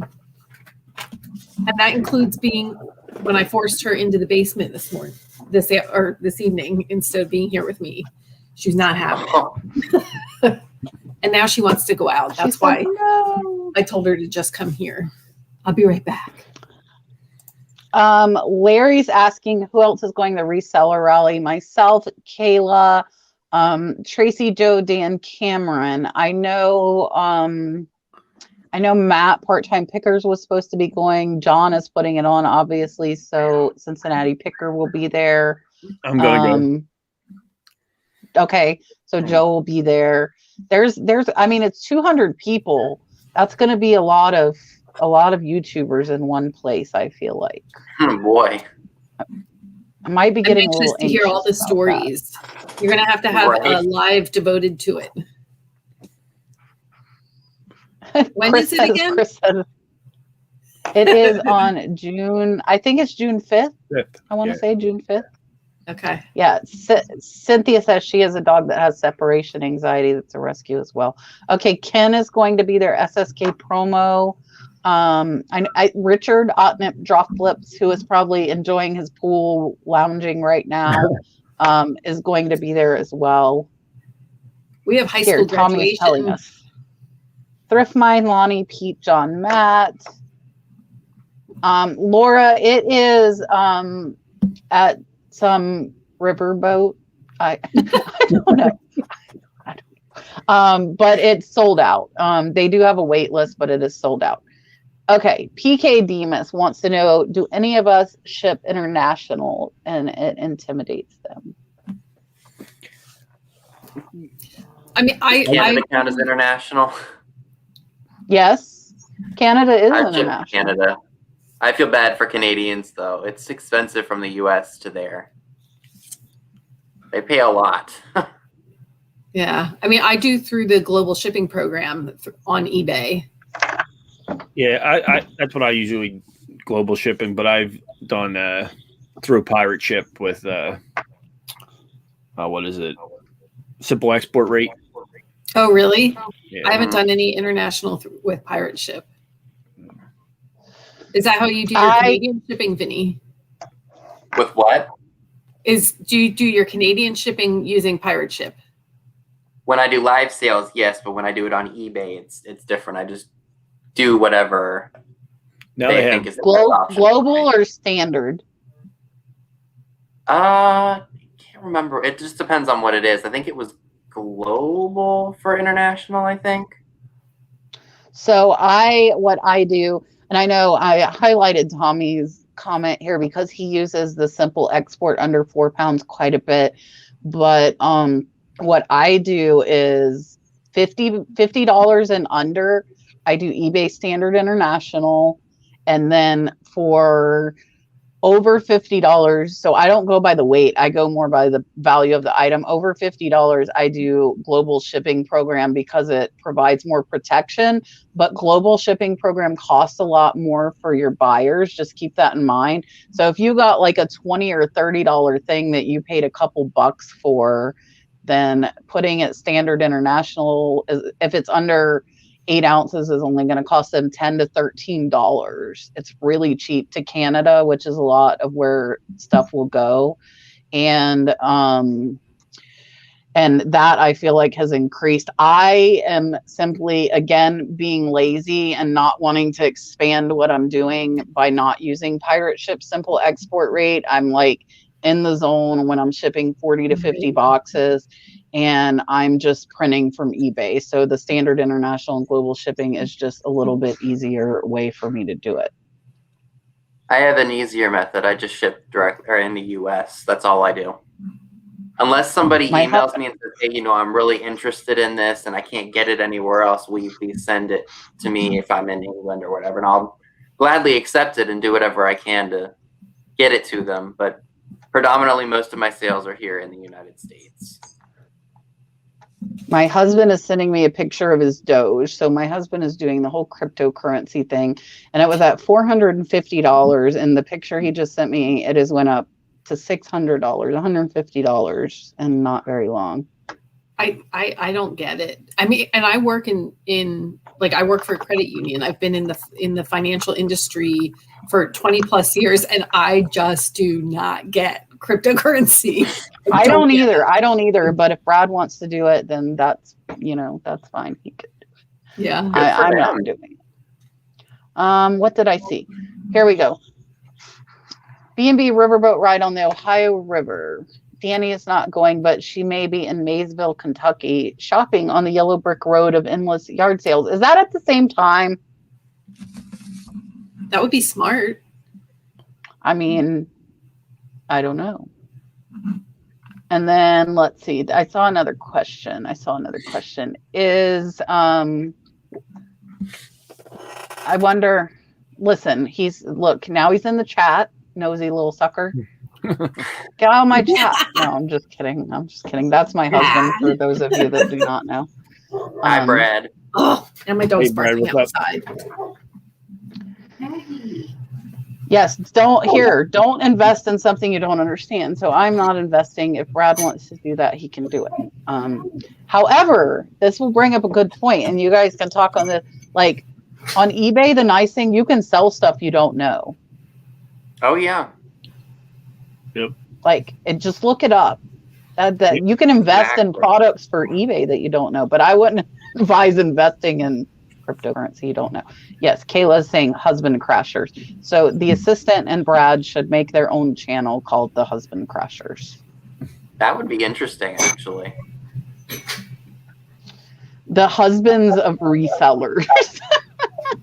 Or wives, Husbands and wives. Spouses of resellers should be the channel name. Spouses of resellers. You guys could do a live.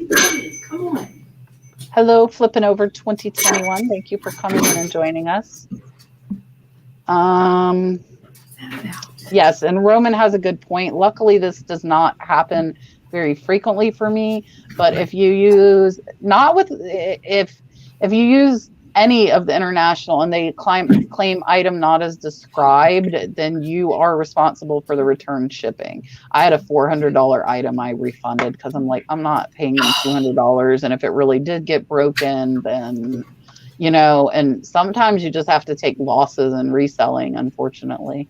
That would hurt though. 400. It hurt a lot. A lot. How do we let a potential buyer know what? Somebody tell me this.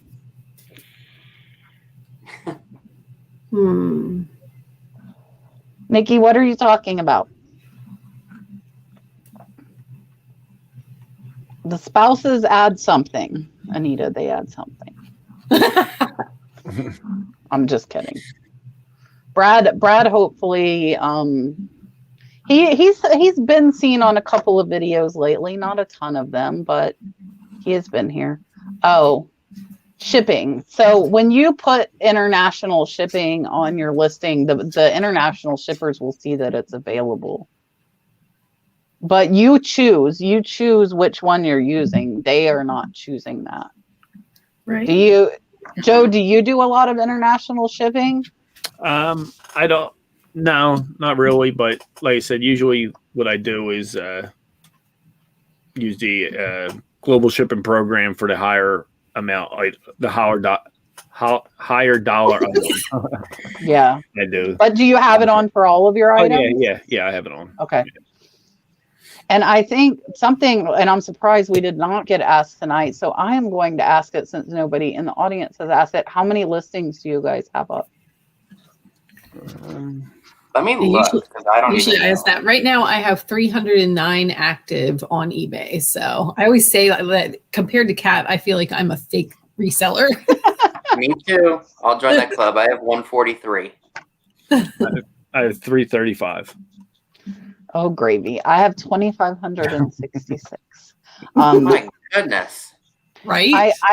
I am hoping my goal for myself is to get the store up to 3,000 by the end of May. Listaholic.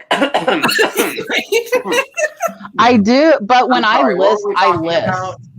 I'm not like everybody thinks I'm always go. Guys, I had a 3-hour nap today.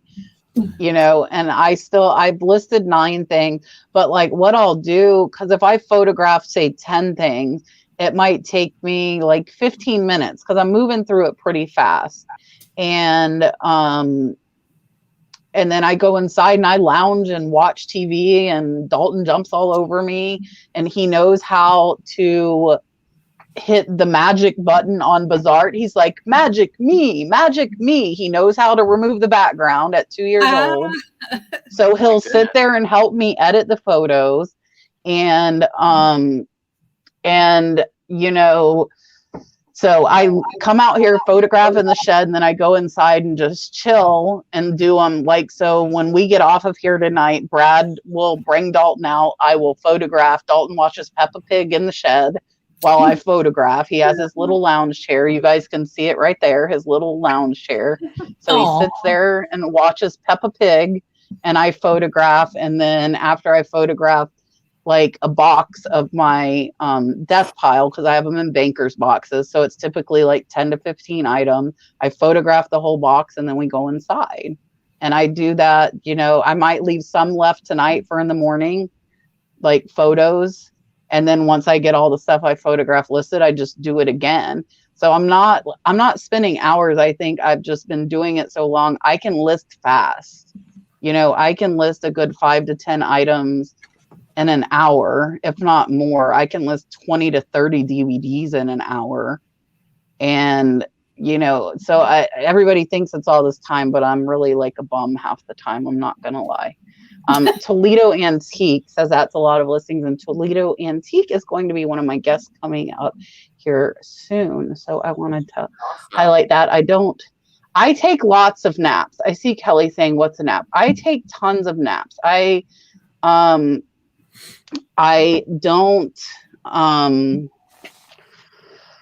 get enough sleep at night. I go to bed at like midnight or 1. I wake up at 7. For work, I wake up at 5:30 after going to bed at midnight or 1. And so being able to take a nap is like a must for me. I need my beauty sleep.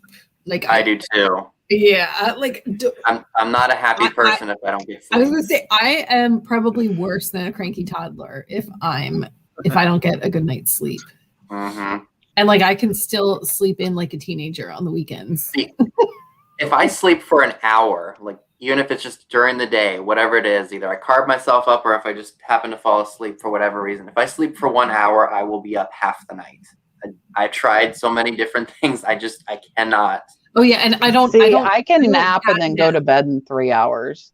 Yeah, I You can sound like like my take a dad. nap. My dad can do the same thing. Like he can take a 3-hour nap, get up for a couple hours, have dinner, and then go back to sleep. I wish I could do that. I just can't. I can do that.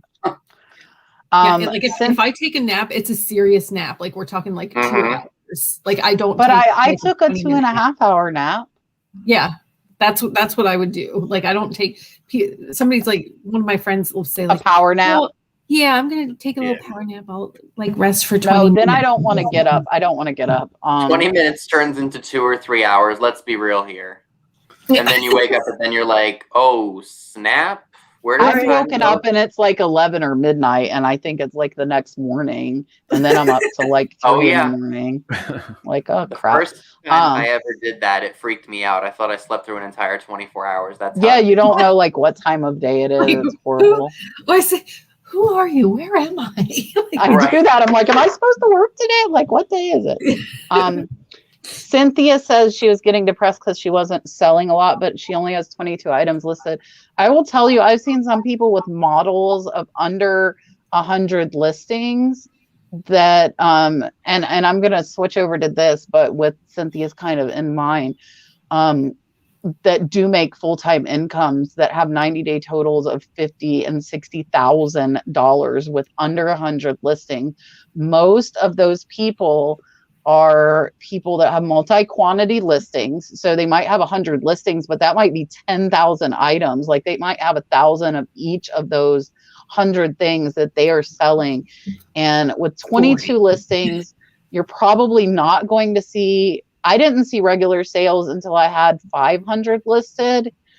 But if you're sourcing stuff that sells well, you could have regular sales with 22, but with 22 listings, I would say if you didn't like just start a week ago, I would feel like you're not listing regularly. So I would feel like your items aren't going to be bumped up in the algorithm because you're not putting the time into eBay to get your items bumped up.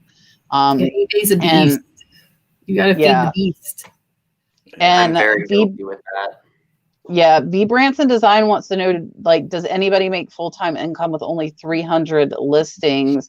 If so, is it because of the YouTube effect? I would like to say, for one, I might get 2 viewer sales a month. I don't know why. I know I see a lot of channels that are smaller than me getting a lot. So I don't get that. I do not get the YouTube viewer sales like a lot of channels do. That's kind of like a pet peeve of mine. They're like, oh, it's because you have a YouTube. No, it's not. It is absolutely not, because I was doing this much in sales before I had YouTube. And it does, like, it helps. So those extra 2 sales a month are extra, but a lot of channels, for whatever reason, their viewers buy stuff left and right. You know, like you're seeing 3 sales or 5 sales a day going to viewers. And I don't see that in a month. Like, do you guys get, well, Vinny's doing his live sales, so a lot of his sales, as far as his sales, are going to viewers. But like, do you guys get sales? And I'd be interested to know, Dale, too, because you sell a lot of your jewelry. Do you get a lot of YouTube viewer sales? I do not.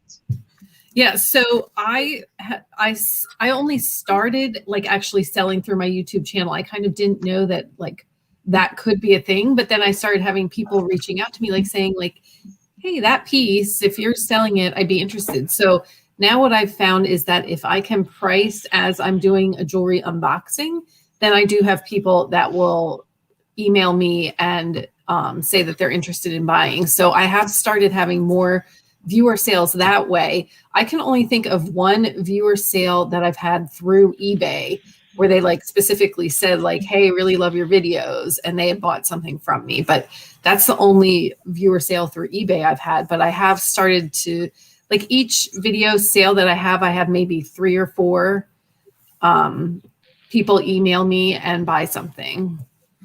Yeah, I don't think I've had many at all.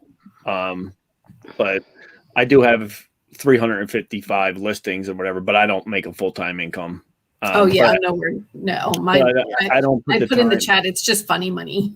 Yeah, I have a couple things that motivate me to list and stuff like that. I pay. My two boys are in Catholic school, so I pay their tuition through selling on eBay. That's like my motivation. And then any money we have left over after doing that, we try to take a fun trip, somewhere every year. But that's my motivation to do it. And I have around 300 listings, but I don't put enough time into it to make it a full-time income. Yeah, and I think full-time income is different for everyone as well, depending on where you're living in the country. My YouTube, and I wish my YouTube income was that much. It is not. My eBay income for a lot of people would be a full-time income. I sell an average of $10,000 to $12,000 a month, but you got to think about 50% of that is profit. So that's $5,000 to $6,000 a month. And for me as a nurse, that is not full-time income. Whereas for a lot of people, $6,000 a month or $5,000 a month would be great as a full-time income. Right. So I think you have to look at everybody's situation, and like Brad stays home with the baby. So my income between nursing and eBay is the only income that we have. He's not working outside of the house because I don't want Dalton to go to a daycare, so he's staying home and doing that. And like everybody, I also will bring up with that note there that Brad does 90% of the housework and he does 100% of the shopping and cooking. I do not do that. So I do have someone that's doing that where I have more time to put into eBay. And I've started, I have a few people I can pay to go pick up my auction wins, where I'm not taking that 4 hours out of my day to drive and pick it up. I'd rather pay somebody $100 because I can make more money 4 hours listing than I can driving to pick up the auction win. Unless I have a thrift store by there that I want to go to, in which case I'll go because I want to do that. Dee Dee, and we'll take a few more questions, guys. We still have almost 300 in the chat, so thank you all so much for hanging out with us. Definitely check these guys' channels out if you have not. Flippin Fiasco, and then Vintage Vinny and Philly Picker. I have the link to everybody's channels down in the description, and I know Jennifer Hayes has been sharing it as well. Dee Dee wants to know, when your item has a defect, how do you describe it? In specifics, or just say see pictures? I usually put it in the listing and in the description, and I also will either, take a pen or something and actually take a picture with it pointing to that actual photo. Sometimes people don't look at it. Sometimes people don't read the whole description, and, they'll return it. I mean, it's just part of the business, I think. Yeah. So I think it's important to do as much as you can because you want to be honest. You want to build that reputation of, okay, he's selling something that's got a defect in it. He points it out. He mentions it in the description. And I think if people see that, they're more willing to buy from you, and knowing that you're honest about it and you're not just, saying, oh, just look at the pictures. You actually go into detail about it. And people like that. Yeah. I'm so worried about getting an item not as described return that, I have both. I would say that I put it in pictures and in the listing. But I also make sure that I'll actually, adjust the price also with that if there is a difference. Like pricing reflects condition. Yeah. So. And I put read in capital letters in the title. Yeah. And I know I've seen Julian, who is out fishing somewhere. Julian will put it twice. He'll put read in capital letters, like newsflash, and stuff still will get returned. So you're still taking a chance if you're selling that. Oh, I'm glad Chris said this. So Chris said Cat loves Peppa Pig. Dalton loves Peppa Pig, and Dalton's birthday is coming up in a little over 2 months. He will be 3. So if you guys see stuff for cheap that is Peppa Pig, he loves airplanes, he loves music, and he loves art stuff. If you see stuff cheap, message me on Instagram, and I very, very possibly will buy it from you, because I would rather support people who support me by watching the channel. And so if you see cool Peppa Pig or airplane or coloring or music stuff, then tell me for sure message me and I most likely will buy it. I bought him 3. I think I bought him like the biggest Peppa Pig house. Brad thinks I'm crazy because it's 2 months out, but I would rather like have all of his stuff for his birthday now. And I actually changed the Amazon shipping address to Dalton's birthday. So I'm not even going to open it. I'm probably going to toss it in the loft up here, you know, because if we open it, he will see it. And I don't, hopefully they don't ship it in just the box. That's smart. Very smart. So I think with Christmas too, maybe I'll put some away for Christmas and buy during the year where I'm not having like this big, you know, Santa bill. Right. I'll keep my eyes peeled, especially where I work. We get a ton of different stuff, so I can always message you and say, "Hey, this came in today. Do you want it?" So Milena is saying, I don't know how anyone makes money on Poshmark. I do all the sharing and listing. Only sold 3,000 on there last year. I hate the platform, but can't make myself give up on.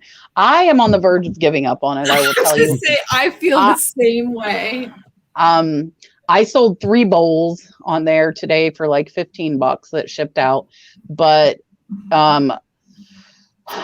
Poshmark is the least favorite of the platforms I sell on. And as far as sharing, I pay $5 a month for a bot. I'm not going to lie. I use a bot to share my closet. I am not clicking it. I do not have time for that. And I just think Poshmark is the least favorite of the platform. Some people make a really good money on it, like Becky Park on Poshmark. If you have access to really high quality, expensive brand name clothes a lot in the area you're in, I think you could, you know, you could do well. But other than that, I'm not a Poshmark fan. Yeah. What is your step-by-step process for listing clothes quickly? I don't do very many clothes, but when I do, sell similar is your friend. With listing anything, sell similar is your friend. And with clothes, I flat lay, or I use my big Rally Roots hanger, and I do front, back, and I'll do a close up of the print if it's like an all over print, and I do a picture of the tag, and that's it. I'm done. I know there are some sellers who are so good about like steaming the item and making sure there's no wrinkle. Like, can't do it. That's why I don't do much clothing, because I just can't stand I can't stand it. I don't like doing clothes either. Because another thing that bothers me with it is sizing for brands is not all the same. Like there's no, you know, like Ralph Lauren for me, because I'm about 6'4", will not fit no matter if it's extra large or 2X. It's just not made for tall people, no matter if it says extra large tall guy on it. That's one example of a brand that I have a problem with. Yeah, and if you're buying it secondhand, you don't know how it was washed if they shrunk it. Mm-hmm. So then you have to do the measurements, and I feel like then that's time consuming too. And that's a PETA is what that is. So over clothing, I hate doing it. I think this is a really good question. Some resellers told me they don't want to start a YouTube channel because they don't want people to see what they sell on eBay or stuff they find to resell. How do you feel about that? I'll answer that first. I have nothing to hide. I think there's plenty to go around for everything, for everybody to sell something. I mean, we all don't live in the same areas. We're all not fighting over the same stores. You know, I learned most of the stuff that I'm selling now today on YouTube. So that's why I like to do mostly like what sold videos and stuff like that. I like to, you know, show people what I sell. I don't have a problem showing it at all. And I don't think it affects the, you know, eBay market, or, you know, I don't think it's affecting, you know, thrift store prices. I know some people say, you know, that affects it because people are showing what they're getting at thrift stores. I don't think that. Yeah, there's a lot of reseller hate, but I think that's like a scarcity mindset. And I don't have a problem showing it. To think more of like an abundant mindset, that there are plenty of fish in the sea. There's something out there for everybody, and maybe we make it look easy, but it's simple. It's not. Right. It is not easy, guys. It's simple, but it's not close. easy.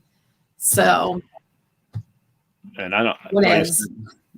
You know, most of the stuff that I've learned about reselling and I'm reselling on eBay has been through YouTube. So yeah, And I see Katie just said, but do people ever say you only paid 2 and now you want 75? They can say it, but then they don't have to buy it. Yeah. Right. So Do your actually, research. funny story. For Christmas, my husband bought me an inflatable kayak because I kept saying, like, I want to start kayaking. You know, we need to get out more. So he bought me this inflatable kayak for Christmas. Very thoughtful, very sweet. Then he just ended up winning 2 kayaks through a fire department raffle drawing. So he said, you know, now you can just sell that kayak, the inflatable kayak. So I had no idea what he paid because it was a gift, right? So I looked it up on like for what it's selling, and I listed it on Facebook Marketplace for $189. And actually, my former boss ended up buying it from me. And then after she bought it, my husband said, like, oh, how much did you sell it for? I'm like, $189. He's like, I think I only paid $100 for that. I said, well, she was happy with it. I wasn't out of line with what the market was. You know, it didn't matter what we paid for it.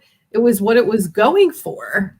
So I looked, it was selling for that much on Amazon and anywhere else. So it was what the market was demanding. So it doesn't matter what I bought it for. And in that case, I had no idea what we had bought it for.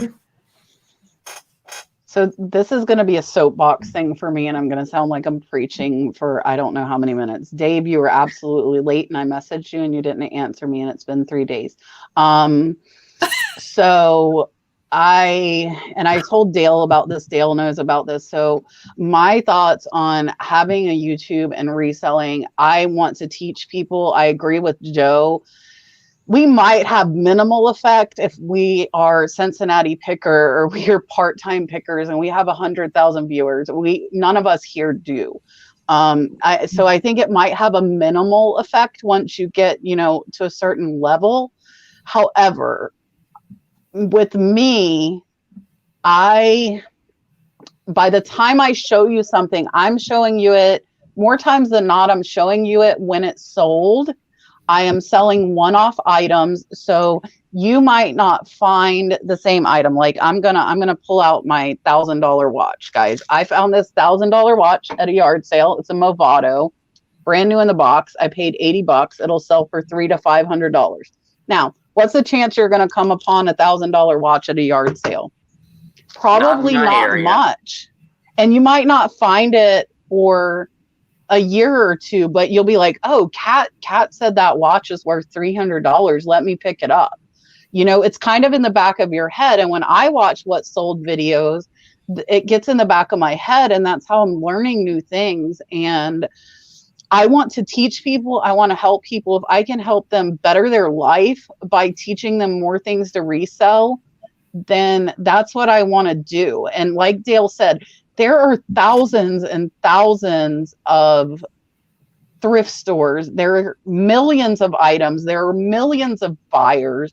Why would you want to? And I can tell you the one reason I would hide it. And if I were in this situation, I would not be doing it. And that is the Amazon sellers, that if they're buying clearance or if they are making their own products. I have a friend who grossed over $2 million in sales last year. That's a very close friend of mine on Amazon. He's not going to go show you what he's selling. I know what he's selling because we're friends and he showed me, and I don't, but I have no urge to make my own product, have it manufactured overseas. I like the individual unique items, and the chance that you're going to find the same item are very slim to none. You might, but you're probably going to find it after mine is sold. So at that point, you're not competition to me. Right. And if we do have the same, then you go ahead and sell yours for cheaper if you want, and I'll let mine sit. I have plenty of space. I have enough sheds.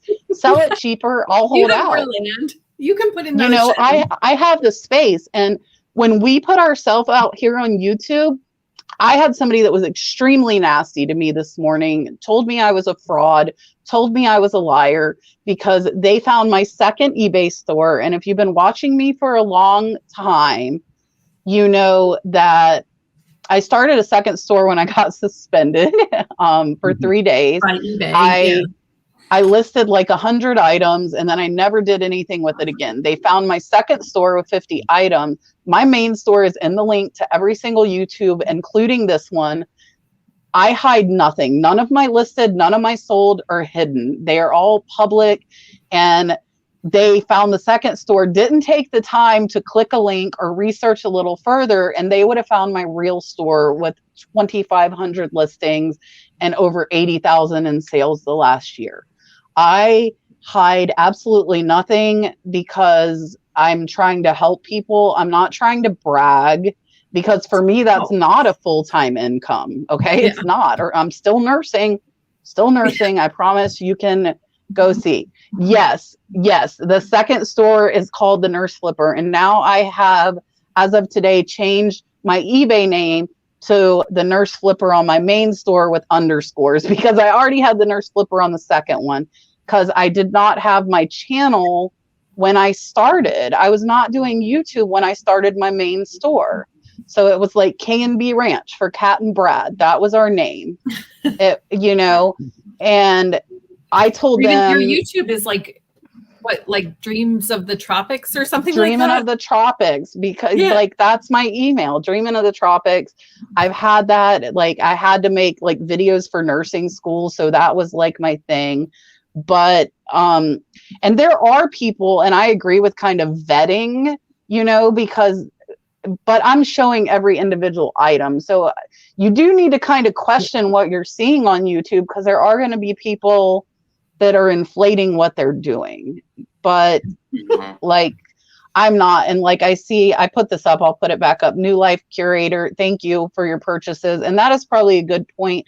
We probably do get sales from viewers that don't leave comments. So, that probably is giving us a few more sales. But like, I had the crappiest sales the last 2 weeks, and it just happened. Hip Hop Thrifter, thank you for being in here. I don't think I've seen you before. How many listings do you do a day and a week? Do you use your phone camera and your computer? I try to do at least 20 listings per day. I'm at like 9 today, and I'll probably go take 10 more pictures when we get off of here. And then on my days that I work, I try to do 5 to 10. So between 5 and 20 a day. And it can go up. I can do 40 and 50 on a good day. So I do a lot. Let me see if we have any more questions. And like Nikki's saying, and that's something I'm doing, I'm trying to buy higher profit items. Like I sold a VCR this morning for $275. A VCR DVD combo. I paid $85 for it last week. That's $160 profit in a week. But I had to pay $85. And a lot of times when you're a new reseller, you're not comfortable paying $85 for one item. I would have been calling you in tears. You know that. Oh my God. Yeah, like, why did I do this? Why did I buy this? Actually. Yes. Yeah. Like, go ahead, Vinny. Go ahead.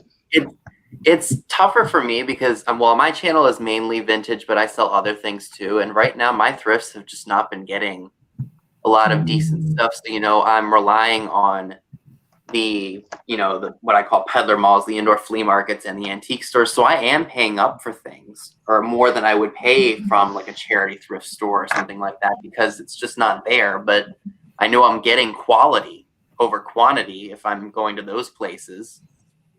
And it's easier to be able to look the stuff up too, to be like, okay, I'm going to pay, I don't know, $10 for some item, and it's going to sell for 50 or more than that. Yeah, but I do miss the days of getting stuff cheaper, like walking out of a thrift store and paying $15, $20 for something, rather than going to these peddler malls and these antique malls and spending over $100, which is what I've been doing since I think when everything started opening up again. Where are you located, Vinny? On the border of Maryland and Pennsylvania. Oh, okay. So I'm probably only about an hour and a half from you too. Probably. Yeah. Unless you're way west. Dave, I swear I did. I'm going to go check. I'll send you like 5 messages when we get off here just to make sure they go through. I'm going to answer this, guys, and then we're going to wrap up. We still have 300 people in the chat. It's hard to end shows with so many people.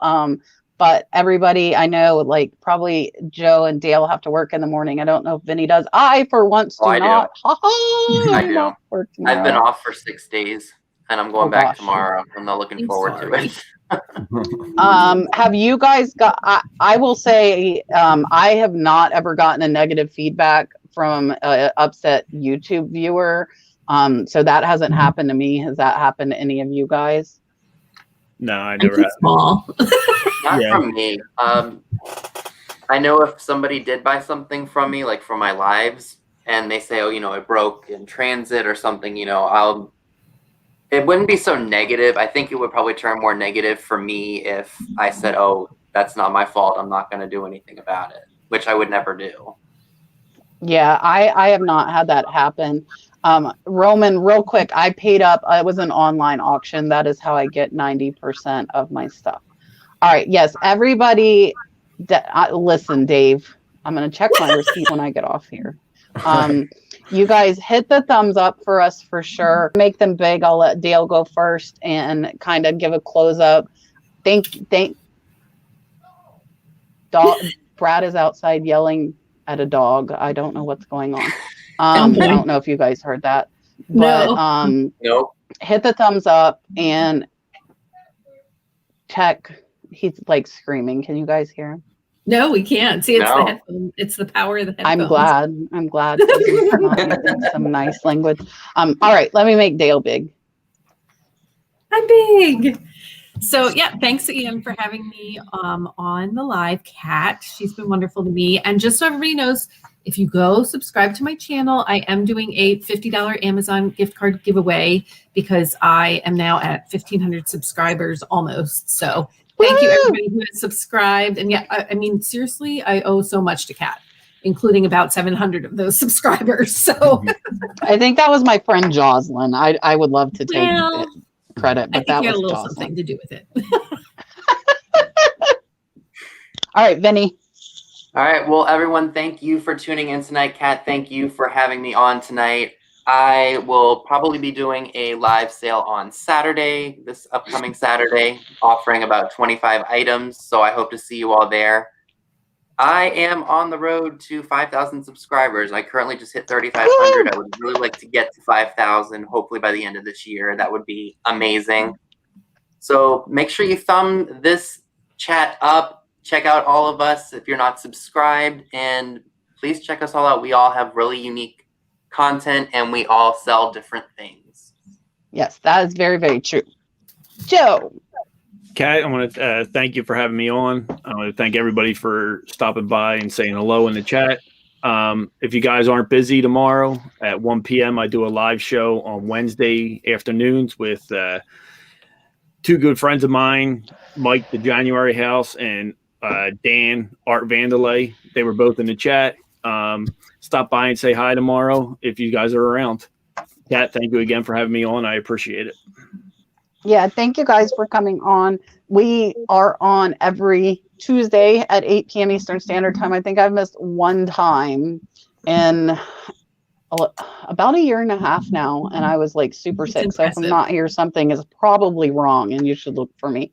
But I appreciate everybody coming. We will see you guys next Tuesday at 8 p.m. Eastern Standard Time, and I will have a What Sold video out tomorrow. Yes, Dan Art Vandelay is still there in the channel who does his show with Joe. So thank you guys all for hanging out so much. I appreciate it, and we will see you next Tuesday. Bye, guys.